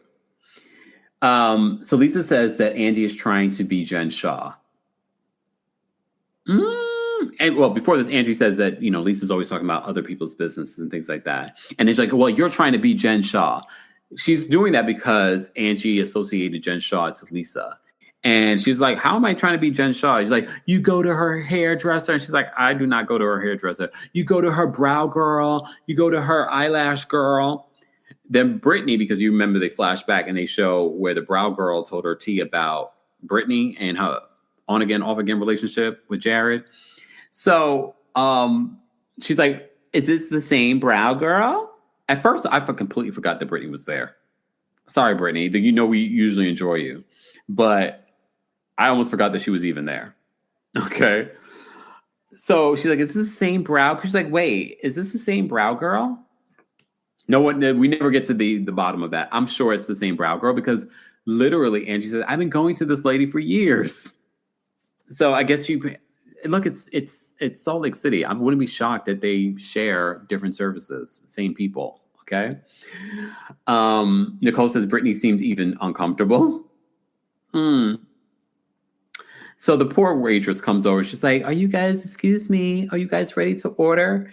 Amy has to stand up. She's like, guys, we need to order. But Lisa's still going off. And you're like, guys, can we at least get something to eat? So they're placing their order, but people are still arguing. Whitney says, like, Lisa, what do you expect from us? These lawsuits are in the paper. These lawsuits are on social media. People are tagging us in these lawsuits. Okay. Which is true. I get where Whitney's coming from. And Whitney says that Meredith was silent when they were discussing this because Meredith steps up and comes to Lisa's defense. So Whitney's just like, you were quiet when we were all talking about this. But I have to say, I'm Team Meredith on this one because they even showed the receipt. And remember, I told you when we recapped it in episode 1, I was like, Meredith kind of had Lisa's back. I didn't feel like Meredith was mute. Meredith was like, well, Lisa's not here, so we shouldn't talk about it. But she did defend Lisa. She's like, well, these lawsuits, most of them have been dismissed. And she said something else. And she also defended against Andrew associating the Jen Shaw of it all. So I didn't feel like Meredith did not have Lisa's back. I think Heather misconstrued that information. And I feel like the rest of the group, even Mary, looked at Meredith like, you did not have her back. And I was like, and again, when you're in the moment, maybe that's the way that you really felt. But when we watched it, I felt like she did have Lisa's back. Foxy says Meredith did have Lisa's back. And the edit shows that she had her back. She basically said, I don't want to discuss this. Lisa, in this moment, because you remember when Lisa was with Heather, she made it seem like, oh, she was so hurt that Meredith didn't have my back. But she tells Meredith in this moment, I believe you. I believe you. And Meredith would be proven right. Look, Meredith would be proven right. Hey, Vicky. Vicky's watching on Twitch. Shout out to everyone watching on Twitch. We see you guys. Kaboom says Meredith didn't say much, though. But what she said, I understood why she didn't say much. She's like, Lisa's not here. Let's not talk about this. What else would you say after that? Because if you start engaging in the conversation, because you know she likes to disengage, if you start engaging in the conversation, it's just going to stir up more conversation. So I completely understood where Meredith was coming from. Latasha says that she said something, she just wasn't adamant about it. I'm Team Meredith on this one. Look, RC says Meredith definitely defended Lisa. Heather misled Lisa to make it look like she was the only one to have her back. Brittany defended Lisa too. We talked about that too. Heather never mentioned that Brittany really had Lisa's back more than Heather did. If we're going to be honest, more than Heather did. Kaboom says the Sages will unite. I think they have already. I think you're going to see that they're not letting people come between them this season. And that's literally what Meredith says in this moment. They're all trying to come between us. I thought it was interesting because Mary did an interview, I guess when she was in New York for Watch What Happens Live, she was doing multiple interviews. And she was talking about Meredith. And she was like, Meredith is boring. Angie is fun. But like when she just wants boring, she'll hang out with Meredith. I was like, I don't even think Mary realizes that she's being rude towards Meredith. But they are good. They're in a good place. I don't know how long they'll be in a good place, but they're in a good place. I never thought they were that close, though. But that's my opinion. That's my opinion. So there's the back and forth between Bronwyn and Lisa. Then there's a back and forth between Angie and Lisa. Whitney then gets involved. Whitney, so Whitney says that Meredith was silent. Everyone says that Meredith was silent, including Mary Cosby. Lisa and Whitney get back into it because Lisa says that, oh, your businesses are being dragged on TikTok. And I will say this, Whitney had a point. She's like, TikTok is not a lawsuit. And that there is a stark difference between the two. And I was like, bomb drop. Bomb drop. I have to agree with Whitney. For those that are new here, this is me twerking on a fence. I see a bunch of different people's points. This is why when you're not team anyone, you can talk about everything and everyone, when they're right, when they're wrong. Because, you know, I've never been a huge fan of Whitney. I've never been a huge fan of Meredith. I've never been a huge fan of Lisa. But when I feel like they're right, I'll say that they're right. Lakia, can we talk about Lakia says, Kemp, I thought Whitney was going to knock her out the chair. I did not like the fact that Whitney got up and got in Lisa's face, though, because it starts getting explosive because Whitney stands up and she's just like in her Lisa's face, and she's pointing and she's like, and Meredith did not have your back, and we all were talking about it, blah blah blah blah blah blah blah blah blah blah blah blah blah. And she's like, you're a woman in business. Why don't you respect other women in businesses? Because she's talking about her business and what's going on there. I just feel like what exactly went down with Whitney's business? She's already talked about it failing, but why did it fail? And what was the business? Was it the jewelry business that they were talking about last season? Whitney Rose Beauty? Oh, no, it's the skincare business. Okay. Why did it fail? Because then she partnered with Justin, and then, I don't know. I don't know what went down. I still don't have a full clarification what happened exactly with her business. And apparently there were some people on TikTok talking about her business and dogging her out, but she hasn't been sued, she says, like Lisa. Amit says the MLM failed, the multi-level marketing business. That's what they were accusing her business of being. DJ says Iris and Bo. That was the original name of her Whitney Rose Beauty business, right? Yeah. So Whitney gets up and then she gets in Lisa's face and then she grabs Lisa's arm. This is where I'm like, okay, she needs to sit down. She needs to stop. Mary Cobb's like, Whitney, sit down. This is where things can lead to a place that we don't want this show to turn into. So I don't like the fact that Whitney got up and then actually grabbed Lisa's arm. Because let's be honest, and now if Lisa pushes her down or slaps her, are we going to be mad? You're grabbing Lisa's arm. I mean, I'm glad Lisa didn't do that. But all of that, I was like, okay, I get where you're coming from Whitney. You have valid points, but sit down. Let's not get in each other's face, especially when you're grabbing people. Jennifer says, Whitney Rose didn't need to get up in Lisa's face, in my opinion. Keep your hands to yourself always. That stood out to me. DJ says, Whitney getting physical was out of line. I agree. Zantalk, I thought Lisa grabbed Whitney. No, go back and watch. She had her by the arm. Well, first of all, Lisa would not be able to touch Whitney if Whitney did not get up out of her seat and get in her face. First of all. Missy says, Lisa's a better woman than me. I would have lashed out. I appreciate the fact she didn't. Nicole says, I appreciate that Whitney walked away. Her neck was red. I mean, after the fact, she does end up walking away. That's how this week's episode of The Real Housewives of Salt Lake City ends. This blow up between Whitney Rose and Lisa again. They have never liked each other. Was there ever a time that they liked each other?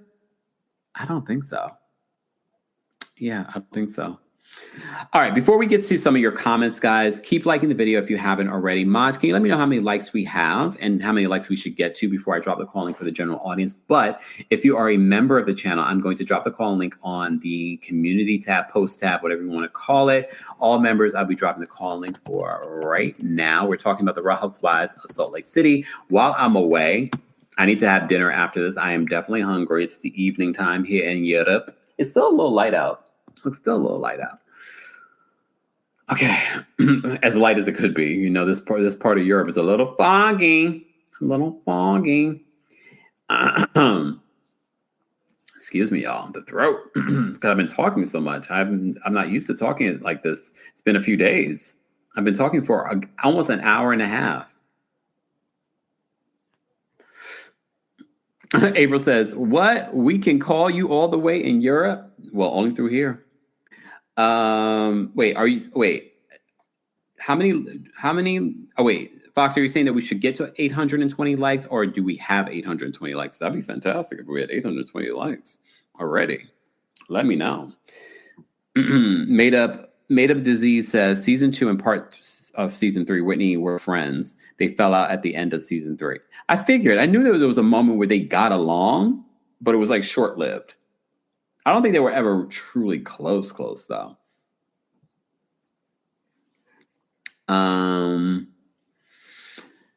Oh wait, hold on. Miss Melon Magic, no. Mind your business. Foxy says, sorry, I was wrong. We are at 400 likes soon.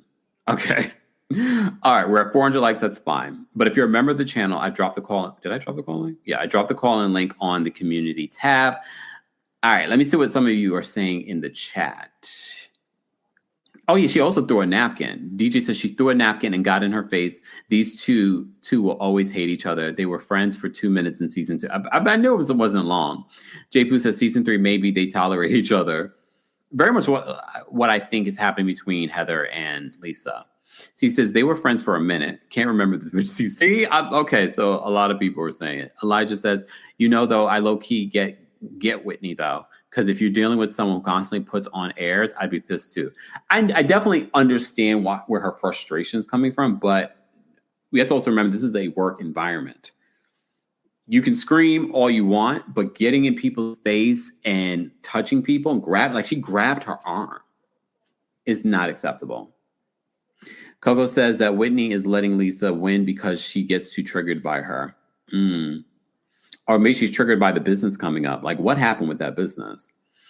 Whitney is Mormon perfection personified. Heather is the Mormon wife dream deferred.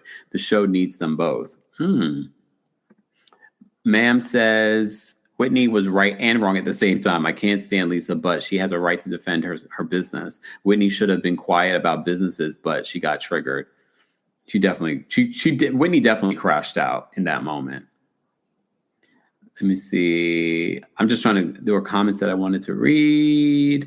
And Meat says, Elisa only called her redhead, never redneck. Well, yeah, she heard redneck, but Lisa called her redhead. Also, how does Wendy feel about the redhead being an insult? Probably because the reason why she did it, we talked about this last week, the reason why she dyed her hair red because her daughter was being bullied. So that might be... that's probably why she seemed a little hurt by that conversation too. DJ says that I think Whitney's business got exposed as an MLM on TikTok, so people stopped buying from it, which subsequently made the business go out of business. Maybe. I agree, Missy. This is what I've been saying it from last week, based off the preview we saw last week, that Lisa's event was definitely giving Karen Huger's lunch that she did. It wasn't even a lunch that Karen Huger did. Rest in peace, Matt, because remember, Matt was also at this event as well. All right, I'm going to drop the call in because I can't see the likes and I do not have the patience. If you guys haven't already, be sure to like the video. It's easy, free way of supporting the channel. We'll take a couple of quick calls and then I'm going to enjoy the rest of my evening and rest my voice because I will have to be recapping Real Housewives of Miami at some point. I can't promise that it'll be tomorrow because it comes on tonight and I got to wait for it to be on Hey You, and then I'll watch it and then I'll recap it. So maybe same time tomorrow. It depends. I don't know what I have planned tomorrow. Oh, we're at 415 likes. Okay. Thank you. I'm drinking my mango juice. This is not a hottie toddy or anything like that.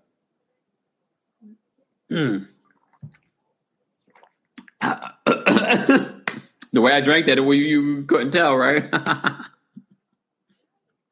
No, it just burned when it went down a little bit. That's because I've been talking so much.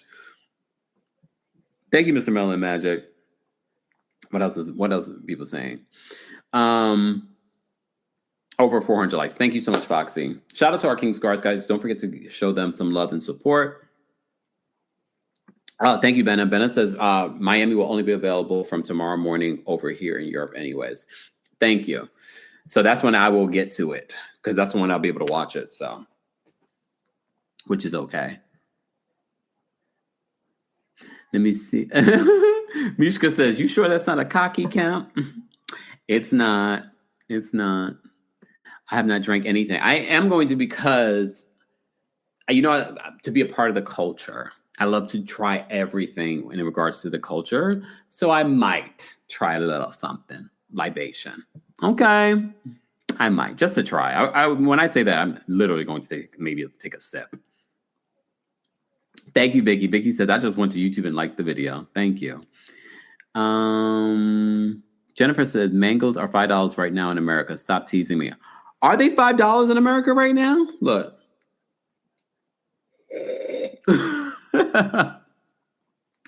All right, so you guys aren't calling in. So I'm going to go, which is fine. I'm going to go. It's all right. If you guys hold off on your thoughts, we can talk about it next week. However, if you're part of the replay crew, be sure to let us know your thoughts on the season 6 taglines for Real Housewives of Salt Lake City. Let me know your thoughts on this week's episode. I know I only gave you like an hour's notice of this, but look, I'm traveling. So I can't get everything. I did not, Nicole, watch Mariah on Watch What Happens Live. I've seen clips. So I'll probably just catch up on the clips. Oh, wait, Elijah's backstage. Again, we'll bring Elijah up and also give people an opportunity to, if they do want to call in and talk about Housewives of Salt Lake City. Remember, the opinions of the callers do not represent the opinions of myself, the Kempire LLC, or our sponsors, and everything that they say is alleged. Okay. All right, let's bring Elijah up. Elijah, what did you want to share? Hey, Kempire, how are you? I'm well. How are you? I'm doing pretty good. I just wanted to share a couple things, right? For me, right? I know that it's probably not the popular, thing, but I'm with Miss Brownwin. Like I said, I'm standing with her since last season, and the way she ate Lisa up in the last episode was to me, because she did that. I feel like she proved herself in a way because she came against an OG, and I feel like Lisa this season is like spiraling in a sense because she usually gets like this, but I feel like seeing her this season, it really feels like she is. There's something off, I feel like, and I also, because they usually do come for her, so I'm like kind of confused why she's getting so flustered over the situation, especially because to me that gives me the idea that these allegations might actually be true, and she's very afraid of them coming out. You know what I'm saying? And they might point to her and John's inconsistencies in their marriage that they've been trying to act like they don't have. So to me, that's what I think. Because like, why is a man getting you a whole Amex card, and then Amy wants to come and talk about, well, she's in business. I'm sorry, but let's be so for real. Like, and not only that, her business ain't even all that. Because literally, I've seen people talk about. There's been moments where they don't even know where her stuff is sold at. Like I'm not saying that you can't only sell online, but the way she makes it seem is that she's everywhere. You know what I mean? And that'd be fine if it's true. And I just feel like, it's a persona in a sense, and I feel like people are starting to see behind it, and she doesn't want that. And then Heather, honestly, I can't with her sometimes. She is so far up there, like it's embarrassing. And then when she shot I don't know what's called, the ski shooting, when she did it, to me, when they showed her missing it, it was giving like they're trying to tell everybody she's still not one of the cool girls. And so that's why she missed it and everybody else got it. I'm like, because how does everybody else get it and you're the only one that doesn't get it? And that could be normal, I guess. But to me, it's like a sign that she really wants to be in with the cool girls, like freaking Kiki and and I forgot the other one. But yeah, I feel like she really wants to be with the cool girls, and it's like Julia? It's not working. Huh? Julia? Yeah, oh, please don't even mention. I shouldn't even have mentioned her name. Don't say her name 3 times because that like scares me. But yeah, so even I'm excited to see her tonight to see how she's gonna defend herself. But anyway, yeah. So I just think that I just can't really with Heather because it feels sometimes she plays both sides of the fence and she doesn't stand on business. You know what I'm saying? And I could see how it could come across like this season the girls are coming at Lisa, but to me I kind of understood Whitney's frustration though, because I feel like if I'm going through turmoil, right, which that's my problem, right? But if there's someone else in the group that's also facing something and they want to act like their stuff don't stink, it's kind of like, okay, like let's call it out. And I feel like that's where Whitney's coming from this time, and I can kind of agree with that and see that. And same for Bronwyn. I feel like she getting her lick back from being called out last season. And not only that, Lisa brought up situations with her daughter and with the grandparents and all that. She was involved in that too. And I think Bronwyn hasn't forgotten that, plus the whole diamond necklace situation. So I feel like she's getting her lick back, and I'm here for it. No, speaking of Julia, you see her behind me? No, please don't scare me like that. All right. Thank you, Elijah, for calling in. All right, let's bring up Anthony next. Anthony, what did you want to share about the Real Housewives of Salt Lake City? Hey everyone, Anthony from Los Angeles, California. How are you, Kempire? I'm well. How are you? Good, good. So I'm gonna give this episode a 9 out of 10. I actually thought it was entertaining, even though at least, so 3 points, Lisa, Amy, and Peacock. Lisa, this lunch was a bust for me just because, yes, she explained she said it was dismissed, but where's the explanation behind it? Why was it dismissed? Was it from your side or the other people's side? Like, what was the real reason behind all of this? And what's going to be going on in the future? Like, it just doesn't make sense. That's why in the first episode, the ladies had to talk about it, because if you talk about it with Lisa, she's just going to throw out lies and just tell your business or whatever else, like deflect and deflect, which makes no sense. Because if you want to bring it up and make a whole lunch about it, then why are you going to do it like this? Just give us an explanation behind it. Yeah. And then for Amy, Amy's a socialite, but I thought she would be someone that we would know, like Tinsley Mortimer from New York.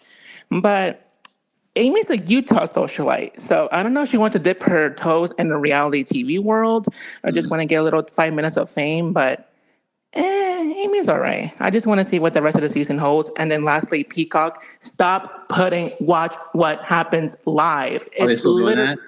Yes, I had to literally look at the credits and be like, cancel it. I'm not watching that. I'm not giving a second of my time to this show. It's confusing. That's not the next episode. He just signed a new contract. They're trying to make those ratings do something, finally. Oh my God, I gotta watch out for it. I had to cancel. I'm not gonna have it. But that's all I have to say. Thank you so much, Kempire. Thanks, Anthony. Bye. That's hilarious. Yeah, because I noticed this with the new season of Salt Lake City. They will add like it was the second episode. I was like, wait, there was a bonus episode when they had the premiere episode. No, it was the Watch What Happens live episode that they added to the. No, they need to not do that. I don't like that. I don't like when they do that. Robert, thank you so much for the super chat, and thank you for everyone that sent in super chats. Cash apps, Venmos, PayPal's, all of that is fantastic. We appreciate the support because, as you know, when I'm traveling, that means I ain't making money, so I appreciate it. But for those that are watching this, you can also help easily by liking the video, sharing the video, and watching the video. So thank you so much for that. Robert says, it's Lisa Barlow said this. They're dismissed because they're none of your effing business. Then why did you invite her? These are the moments where you're like, Lisa Barlow is ridiculous, but a perfect housewife. Okay? All right. Jenny's backstage. We're going to bring Jenny up next. Jenny, what did you want to share? Hello. How you doing, Kempire? I'm well. How are you? I'm good. I'm Jay Pooh from Twitch. I figured. I see your face. Just want to say, first of all, my husband thought that Todd was Bronwyn's father. So that's first of all. What did he say? Like, why is that her daddy there? Yeah, he was like, "Oh, since when they do daddy, daughter, things." He's like, "This is, I was like, "Baby, that." He said, "Oh, I'm gonna go." He said, "I'm gonna go back and mind my business." Then I was like, he said he didn't even realize he just called her a gout D sucker. He basically that's what he said. Oh, I told him about that from last week. I said you missed it, like. But no, I think that I don't know. I don't think he's calmed down a lot. I think he's still on the same thing like he was last season. That's just my opinion. But them heifers, they like to eat before conflicts. Right. Let them eat first. Well, because they always say, the housewives say that when they end up having these group lunches or dinners, they don't end up eating. Let them eat first, and then we can get into the chit chatters. Like let's do that first, because a bitch be hungry. I'm sorry. And we gotta sit here. And I like a good meal. I'm like, We be taping for all these types of hours and stuff. Like, let me get something to eat, and then y'all want to just sit here and just shut down each other's throat. But also keep in mind too, like sometimes you lose your appetite depending on what's said in an argument. This is true facts. I'm gonna give you that one. But overall, I give the whole episode pretty much like a solid 8. solid 8 because you learned stuff about Bronwyn. You learned stuff about Angie, and then Heather. Okay, you was riding Lisa's coattails last week, right? And then now, once Angie sits there and brings the problem to you, and now it involves you. Now you feel some type of way. Like, girl, pick a side. Pick a side. Don't be a pick me. Don't be a pick me. But that's all I got to say. Thank you, Jenny, for calling in. J Poo. I love you. Take care. Bye. Bye. We're going to get to some more calls. Okay, I was just about to get off, but now we have 4 or 5 people backstage. All right, let me bring up Zena next. Zena called in before. Zena, what did you want to share? Hey, Kim. Hey, everybody. I am so happy Salt Lake City is back because I could not stand Orange County and these other ones that's going on. I am not a fan. So I'm so happy that Salt Lake City is back. I decided to start watching Salt Lake City from season 1 just because I felt like I had probably missed so much and had forgotten about so much. Yes, you guys.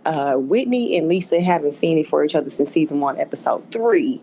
When Lisa had sponsored Whitney's party, and Whitney had exposed how Lisa's employees were drunk and breaking glass in her house.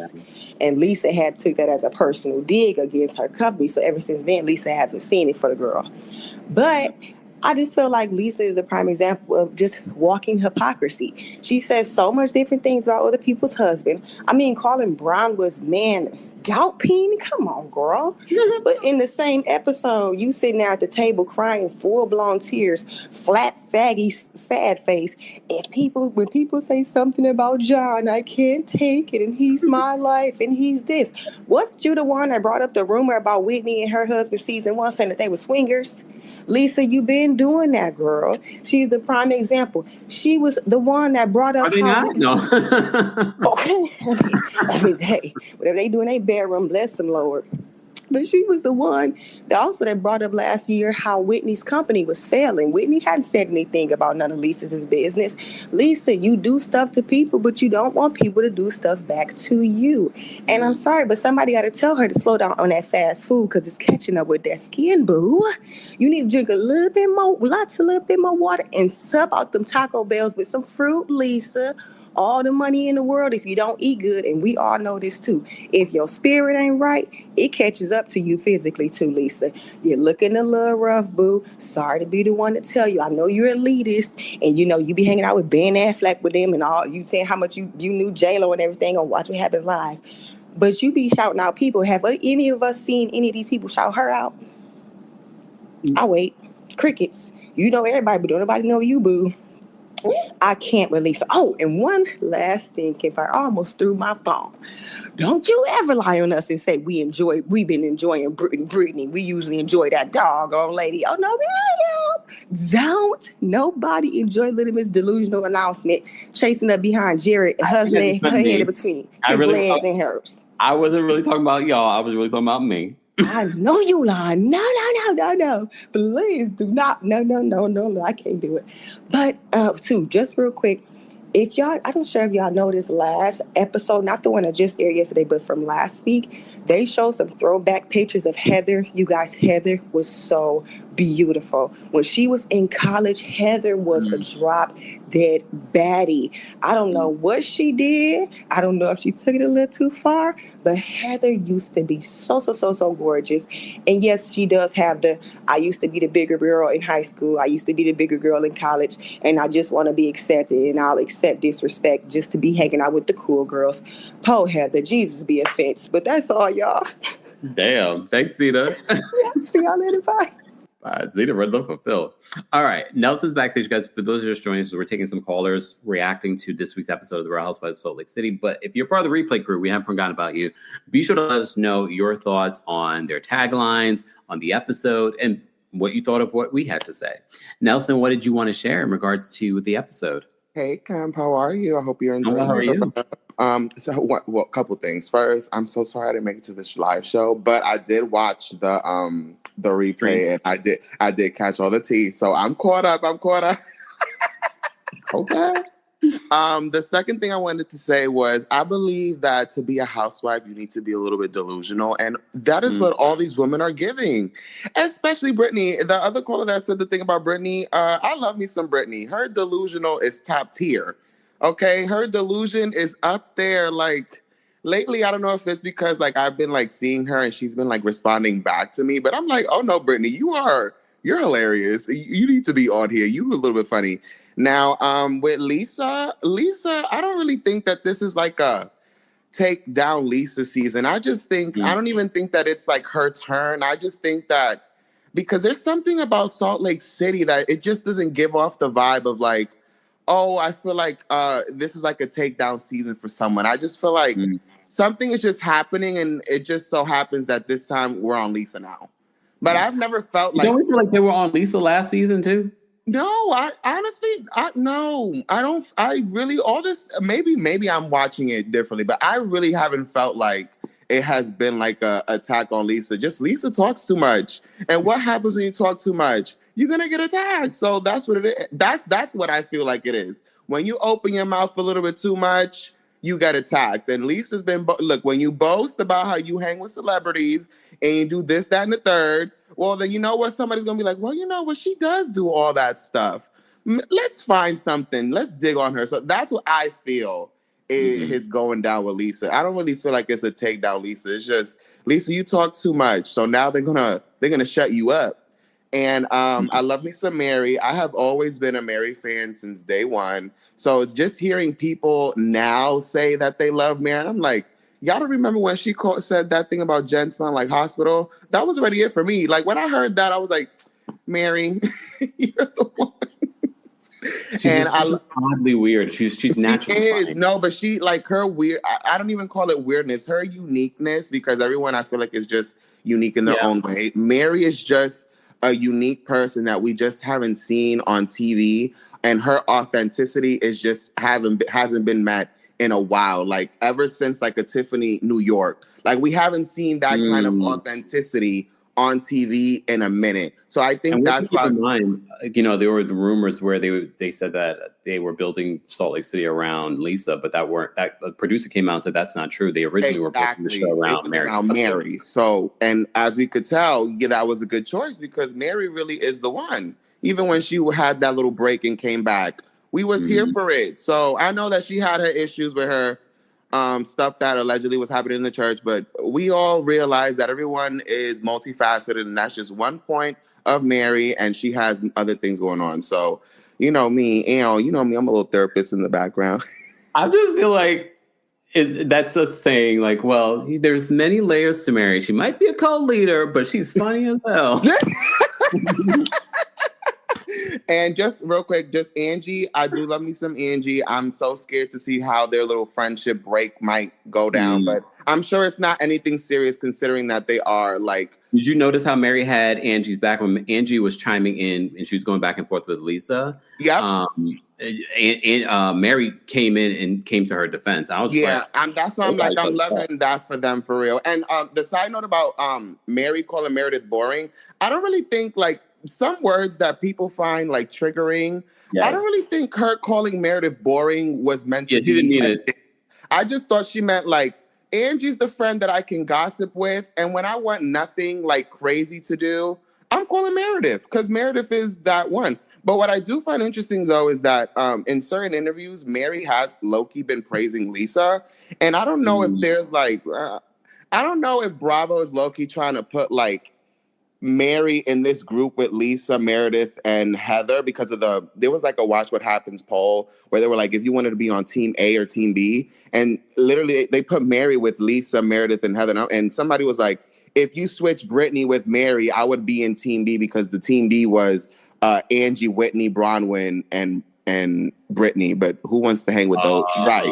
So they were like, switch Brittany with Mary, and you would get more votes on that one because why would Brittany be in that group? And I just thought it was pretty funny that, I don't know, I feel like right now, because of all the hype Mary's getting, they want to like attach themselves to her. And it's like, no, let Mary shine by herself.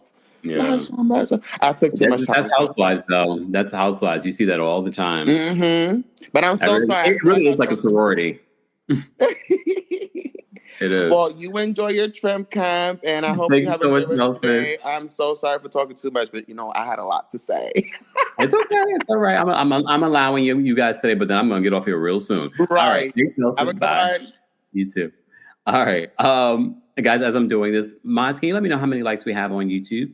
If you haven't liked this video already, be sure to like it. If you're listening to audio version, because you can hear the audio version of our live recaps and special episodes, including now you can hear Kempire After Dark, the Villain Era, live from Philly. If you are a Club Kempire baddie on Apple Podcasts, we have our Club Kempire paid subscription. It's very inexpensive. You can pay for the year or you can pay month by month, but there's also a free 3-day trial. While you're on the podcast, make sure you give us a 5-star review on Apple Podcasts and on Spotify. On Spotify, you can actually comment and engage with each podcast episode. So there's a reason to subscribe there. Let's get to the rest of our callers. We only have about 3 more callers, and then we're going to round this out. We're going to bring up Cottoman. Cottoman, what did you want to share about Salt Lake City? Hi, sorry. So, the only thing I'm going to say is if you look at I'm going to talk about Bronwyn and that's it. Mm-hmm. But Bronwyn, out of all the episodes, I could really relate to her in this particular moment with her mother and her relationship. Oh. But if you look at the trailer, if you watch Secret Lives of Norman Church, but if you see the trailer, she's like, I had a baby. And she's like, well, the mother literally said, and I tried so hard to hide it. And if you look at the scene with Todd, you can tell he's very uncomfortable. I thought he just doesn't like the camera or just being on camera or he's trying to hide something. Yeah. But she was basically saying, I just want to thank you for helping me and, doing, I would have done the same thing if my husband did the same thing for my parents. If you fast forward to, when her conversation with her mother, that whole thing when she's just like, well, you wouldn't be anywhere without Todd. That stings because, first of all, why would you say that? And it seems like the mother keeps bringing it up. You had a baby, all of these things. And I'm thinking, but she still she had a baby when she was 18. She, I don't want to call it all grown. Yeah. I'm just I don't want to call the baby a mistake, but it's okay. It didn't go the way. Life does not go in a straight line. And when she said those things, I'm like, this is why Bronwyn wants Lisa to like her. This is why she wants that validation from her mom. And I always say this, our first bullies sometimes are our parents. Ooh. And in this case, I'm just thinking, I'm standing there and I'm like, and I understand, I go back to Todd's reaction because it's I could totally see why Todd's angry, especially if my wife is dealing with her parents and they're living under my roof. Yeah. I'm paying for your care and you're staying in my house rent free. I'm just wait a minute. Now I know why Todd is upset, because if I was upset, I would be so livid. Because sometimes I'm kind of does Todd actually like Bronwyn? Or I think he does. I think the more we get to know him and their relationship, I think you could see the love and people show. Yeah, but if I didn't get that scene, it wouldn't have put things in context. And so I'm just standing there okay, now I get it. I totally get the situation. But that's all I wanted to say. I don't want to take too much time to everybody else, but I hope you guys have a good day. Thank you, Cottoman. Have a great day. Don't mind me, y'all. I'm what am I eating for dinner? Where am I going for dinner tonight? All right. KEW, we're going to bring you up next. KEW, what did you want to share about Real Housewives of Salt Lake City? Hello, Kempire. Hey, how are you? Good, thank you. So first of all, before I start, I just wanted to say I missed you so much yesterday. I kept going on YouTube and I was like, where's Kempire? Where's Kempire? I need to hear him. I had... Yes, thank you. Because yesterday, oh my God, I had such a bad day. I just wanted to hear you talk about the housewives, and no, you weren't there. But okay, that's fine. You're here. Are you in the UK? I'm in the UK, yeah. Well, look, I'm on your timeline, and look, I'm on your timeline, I should say. And speaking of the UK, sidebar, every time I take the Jubilee line, I think of you. Because I see Stanmore, PK. I love that. Thank you. Every time I see Stanmore, Kempire. Anyway, So yeah, I know. Yeah. So about Lisa is so thirsty with the name dropping. It's giving Jen Affleck from the Secret Lives of the Mormon Wives or whatever. Just stop with the name drop. You know, it's just, it's not cute. It's not giving like successful. It's giving thirsty. It's it's cringe. Just rewinding in regards to Jenna Affleck, they got that commercial with Ben Affleck, so maybe she should keep dropping it. Well, you do you, boo. If that works for her, that's great. Yeah. But also speaking of Lisa, all that thing about the Amex and the lawsuit that's happening. Is it what Whitney was referring to about like when she was getting favors for her tequila and she was going to jazz? I think in last week's episode, they were like, "Is this the same guy?" They don't know yet, but they were saying based off of the lawsuit, what was said in the lawsuit, they're thinking that it is the same guy that's suing Lisa. Okay, because in the latest episode, there was a picture of her and John at a like jazz concert or whatever, and there was, yeah. Okay, That's so a jazz game. It was a basketball game, right? Basketball, Utah Jazz. I don't know. I just remember that she was giving favors to get some good seats. Yes. That's all I remember. That's what they think that it's the same person, but we don't know for sure. Okay. I'll watch the space then. And lastly, about I've lost her name. Sorry, I don't want to be rude. The Greek girl, Angie K. Yes, about Angie K. I would just advise. I'm not even sure she's going to hear me, but just maybe keep it a bit like slow down a bit on the Greek side. Because I hear what you said about like you being Jamaican, even though you were born in New York. I am French. I consider myself French. I was born in France, but both my parents are from North Africa. And because my mom was so damn heavy on the heritage, on the ancestry, on this, on that, like almost like she didn't care about the French side. Now, when people ask me where you're from, I'm like, I'm French. And that's when people say, yeah, but, and they want to dig further, like, but for me, I'm French. I consider myself French. And that's because when I was growing up, it was just like shoving down my throat of, you're not French, but we coming from this country. And then we have this and we have that and really heavily promoting. And I think it's important to know, not to cut you off. I think it's also important culturally. I feel like in Europe, if you're born there, people automatically say that that's where they're from. In the States, it could be a little bit different. So culturally, I feel like a lot of the Europeans, and the TikTok trend where we found out there were Black people in Scotland. There are Black Scottish people. So I have to say, I think a lot of people that are born in Europe culturally, that's how they identify. So I think that's what you're saying here. Yeah, maybe, yeah. And now I'm kind of repeating history with my son because I am now in the UK and I want to promote the French ancestry and culture to him.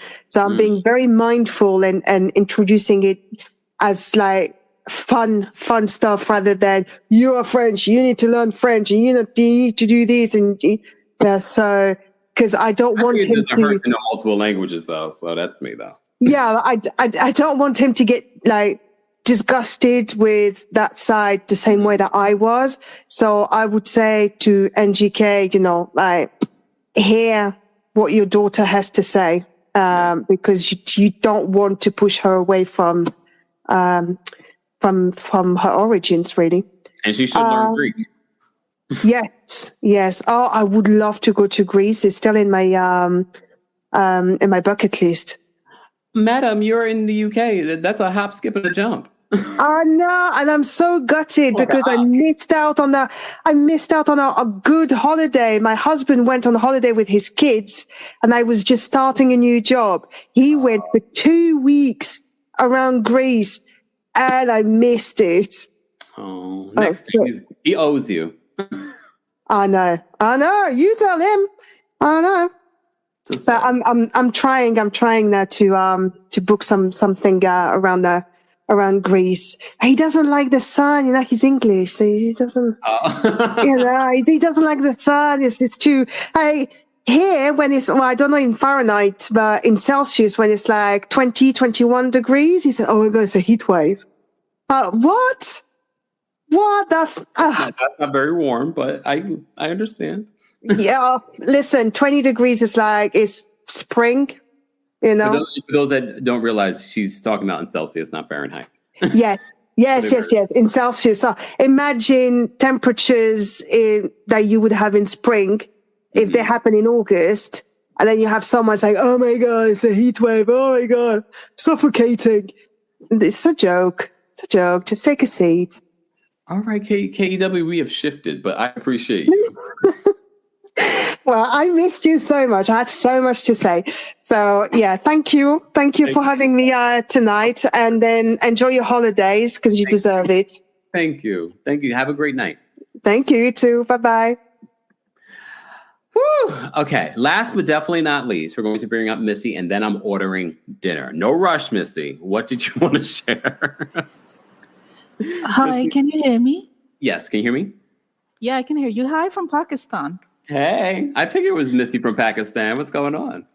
Yeah, I'm going to keep it short and sweet because you're on a vacation and you need to eat. Thank you. So I just want to head straight to Bronwyn's experience with her dad. So my dad passed away last year. Sorry. And his last 3 weeks, there was some serious mental deterioration. He had pulmonary fibrosis, and the medicine they were giving him was messing with his head. So he would sometimes, I understand people who need to hire 24/7 help or put them in a facility where they can get this help, because there would be times when I would wake up with a jolt at like 2 a.m. and my dad would be gone. I would sleep right next to him on the floor so I could watch him. And he would be gone. And I would run out of my house looking for him up and down the street. And I would find him like where I live, there's a police station very close.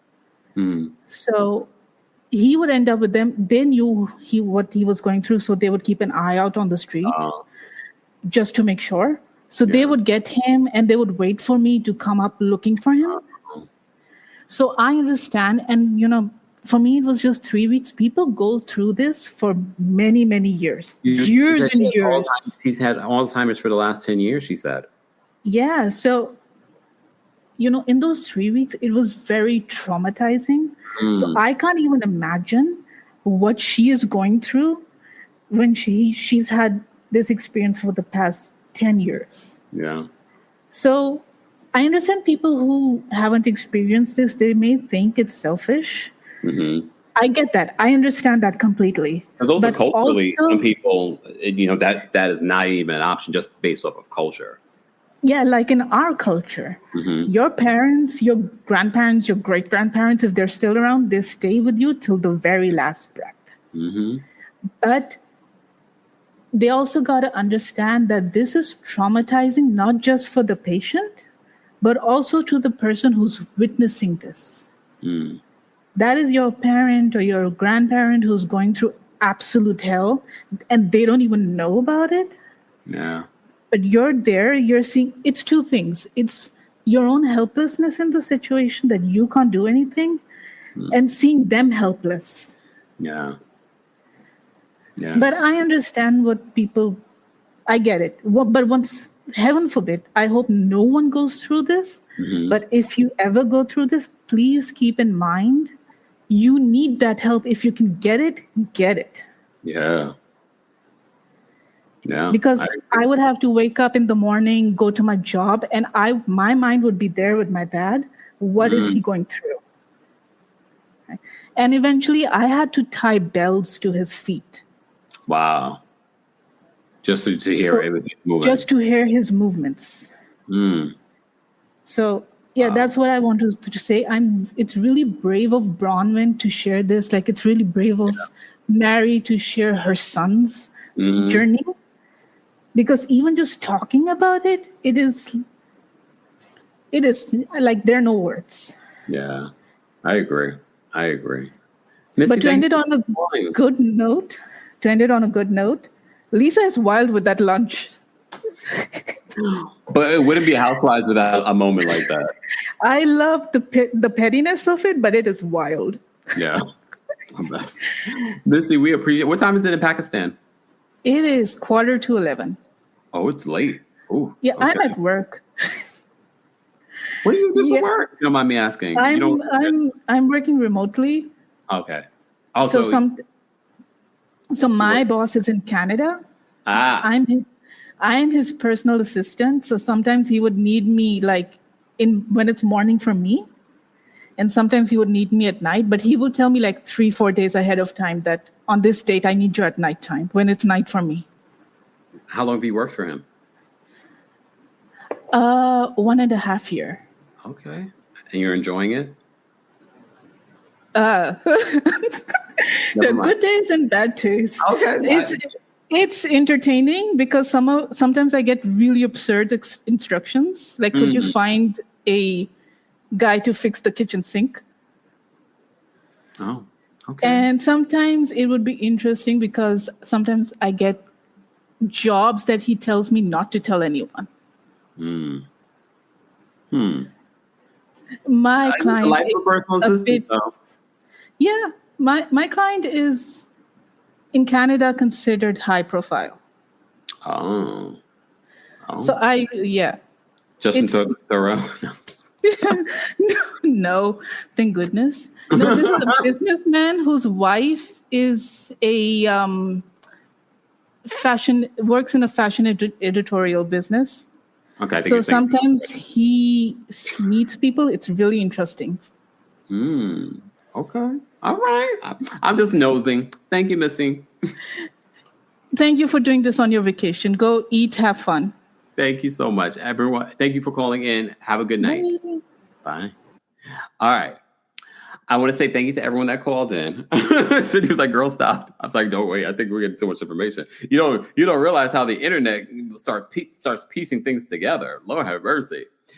Ms. Parker, thank you so much for the super chat. Ms. Parker says, I highly recommend rewatching old Kempire videos while he's on holiday. That's what I do. Don't go too far back, Ms. Parker. Lord have mercy. But if with Diddy's sentencing coming up tomorrow, so that, like I said, I don't know if I'll be doing Miami tomorrow because we have the Diddy trial happening tomorrow, meaning the sentencing. That might be worth, if you want some old Kempire that maybe you forgot everything that played out during the case. So when the sentencing happens, go watch our playlist. There's a separate playlist available for the Diddy trial. We also have Kirsten Brown, who is a LA prosecutor, kind of explain that whole process. So she was on the channel, I think, 2-3 times. So be sure to check that out. So thank you so much for that, Ms. Parker, and for the super chat. Angel, thank you so much for being a member for 6 months. Angel says, I give the episode an 8. Lisa needs to hydrate with IVs. Please send her to the butter code. The world doesn't revolve around. Once I get the butter code, I'm going to give it to y'all first before I give it to Lisa. I mean, maybe we could send a gift bag over to Lisa or something. No, she could buy it. Apparently, she's making all this money. Never mind, she could buy it. She don't need a code. Claire, thank you so much for the super chat. She says, enjoy your holiday camp. Thank you so much, Claire. Appreciate that. All right. If you're part of the replay crew, be sure to let us know your thoughts, opinions on everything in regards to the Real Housewives of Salt Lake City and all the topics that come out from us talking about these real life instances. So thanks to everyone for sharing their stories by calling in or sharing their stories in the live chat or the comment section. Let's continue this conversation there. I appreciate you all calling in, being a part of the live chat, or being a part of the replay. Keep liking the video. Again, it's an easy, free way of supporting not just me, but other channels as well. And if you're listening to this on the podcast, thank you for being here as well. Don't forget to give us a 5-star review on Apple Podcasts and on Spotify. Hope you guys have a great rest of your Thursday. Where did the week go? I've already been away for like how many days? Anyway. I'm going to go enjoy the rest of my vacation. I will see you all in the next one. Bye, y'all. Thanks for tuning in to Kempire here on the Kempire Radio Network. As always, don't forget to give us a 5-star review on Apple Podcasts and on Spotify. And for more details on everything Kempire, be sure to check out the episode notes, including our new merch.